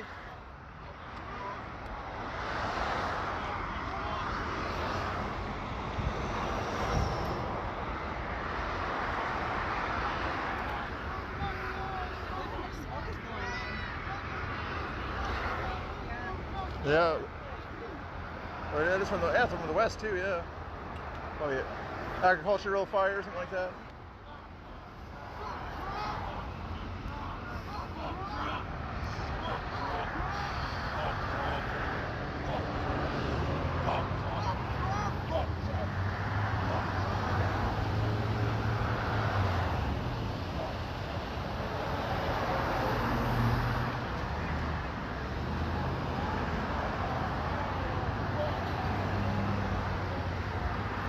See if we get another cop to go by and see if he can give us some cover at the bank, maybe.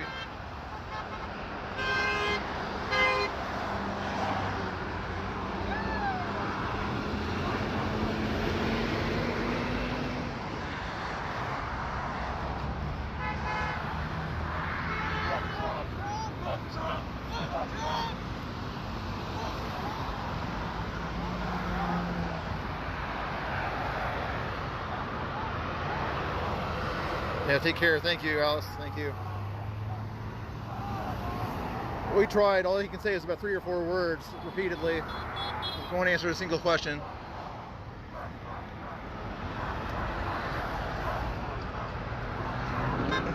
Like a half a thumbs up.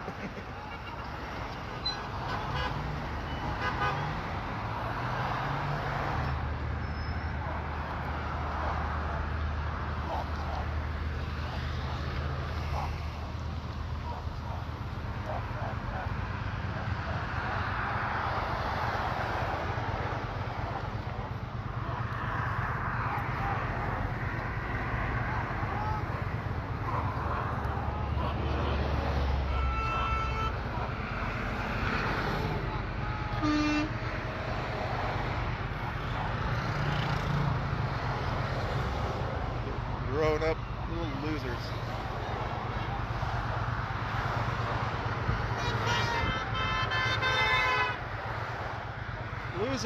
Losers. Beta males. Give me some other terminology in the chat for these guys. What would you call them, you know? Keep it somewhat clean if you can, but what would you call those guys?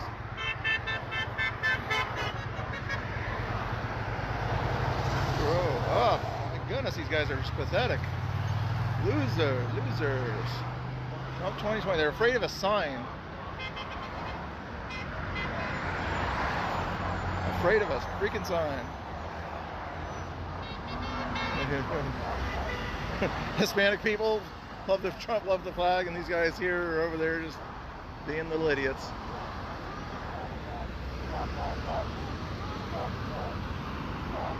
Loser, Pantifa, hey, that's good names. Give me some other guys' names here.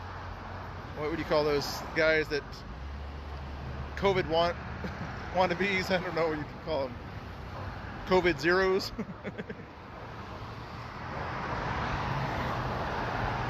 That's pathetic.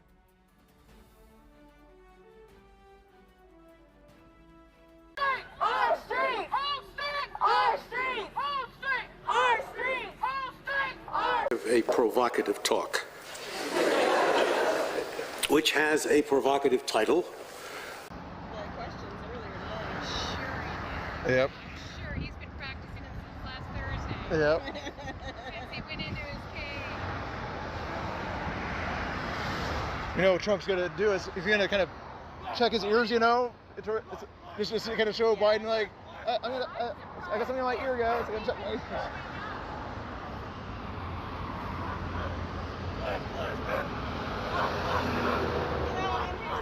All Black Lives Matter, guys. Get it right. All Black Lives Matter. How many Black Lives Matter? How many Black Lives Matter? How many Black Lives Matter? All of them? Or just 9? Just 9 that passed away? What a bunch of losers. We don't disagree with that. I know. All Black Lives Matter.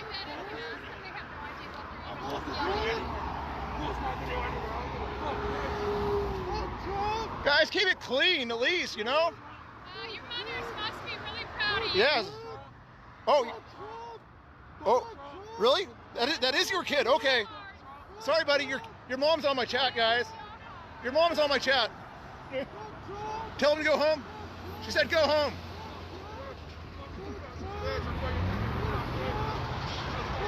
Tell him to go home. I think he has. He probably has his phone turned off.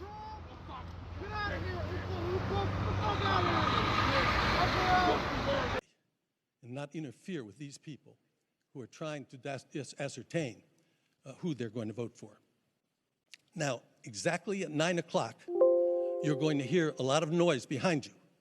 If you turn around now, you can take a quick look. There's 3 on this side and 3 on this side, and these are the major nets. And at 9 sharp, you're going to hear them all go on air. And so it makes a little noise, so don't be afraid by it. And I must, at the end, really thank the people that you saw on your way here tonight, and you see around here. The United States Secret Service, the Federal Bureau of Investigation, Department of Homeland Security, and Clemson's University Media Forensic Hub that is working with us and monitoring the web and social media. So there's so many people to thank, and these men and women, and the police department that you saw outside, the local police department, who work so hard to keep us all safe and to keep our nation safe. So thanks. Now I'd like to introduce the newest member of the leadership team, Ken Wallach, who for 25 years ran the National Democratic Institute of International Affairs, NDI, and we're really excited to have him join us as a co-chair.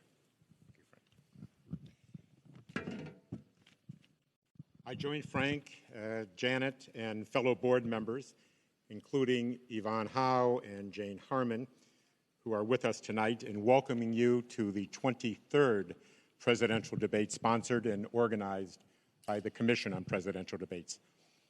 As Frank said, I'm the Commission's newest co-chair, and as the new kid on the block, I am proud to work alongside those who have been engaged in this initiative for the past 33 years. These debates have now become an integral part of our political process, a view shared by the most important judge, the American electorate. But as significant as debates have become here, they can be even more consequential overseas, where the Commission, in partnership with the National Democratic Institute, has helped organize more than 400 debates in 45 nations.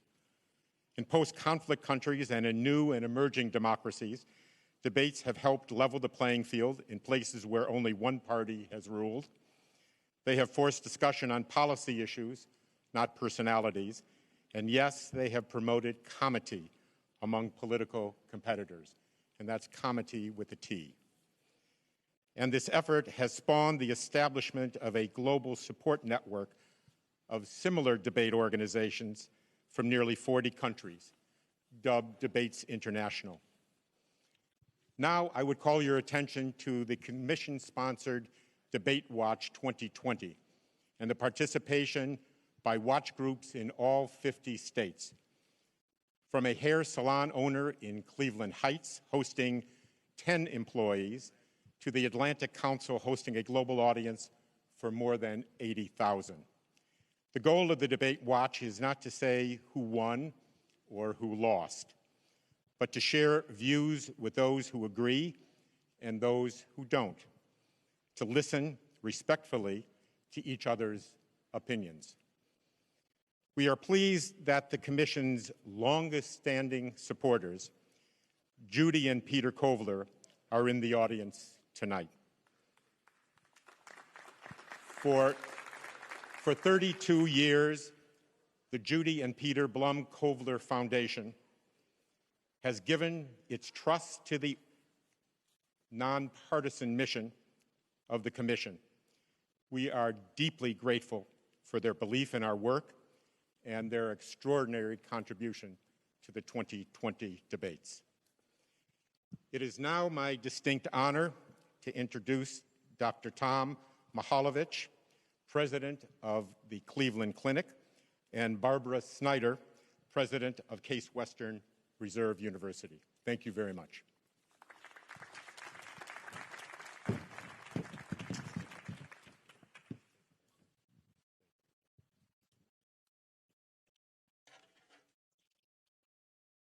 Good evening.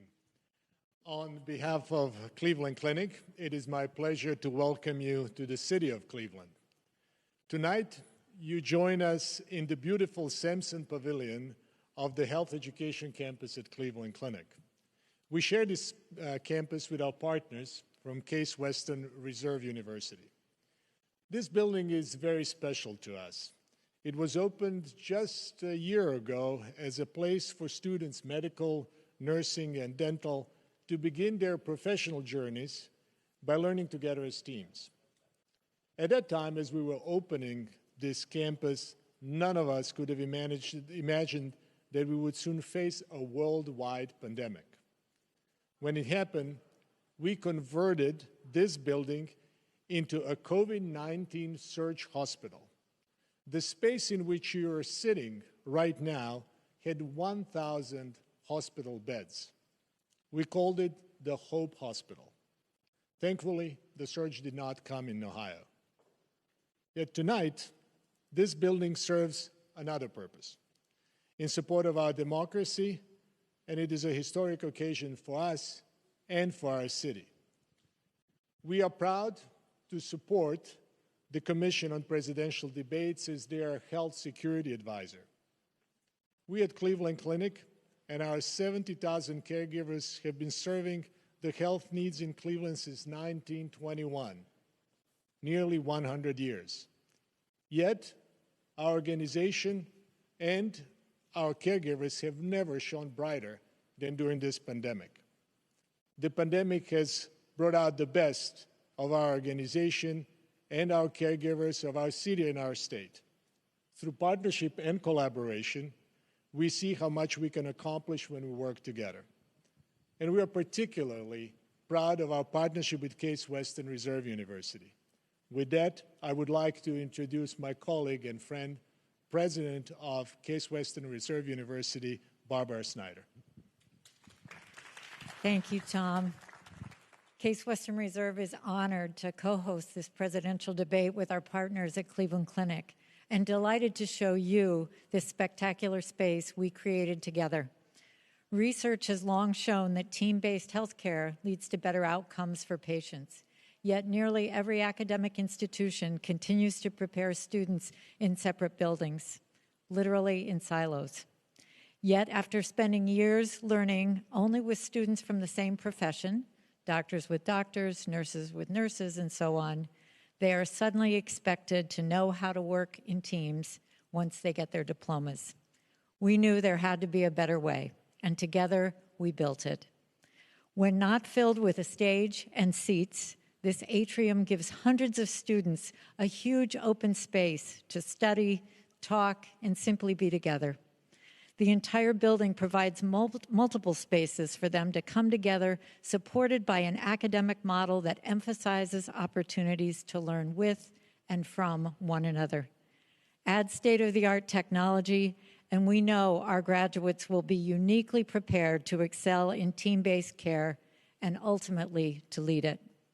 Along the way, Cleveland Clinic and Case Western Reserve also learned from one another. Among the most valuable lessons was that through collaboration, we achieve far more than either of us could achieve alone. Thank you, Tom, for being such a wonderful colleague and friend. Thank you to the Commission for giving both of our organizations the opportunity to be part of this historic event. It is a true privilege to contribute to our nation's democratic process. And thank you all for watching.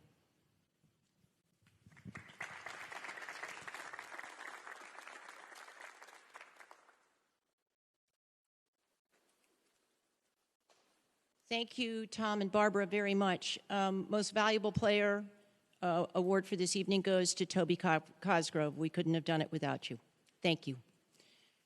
One housekeeping bit for the audience. As soon as this debate is over, if you will please remain seated, you will be shown which way to exit.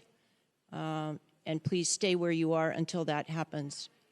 I would like to now introduce Chris Wallace, the moderator of this evening's debate.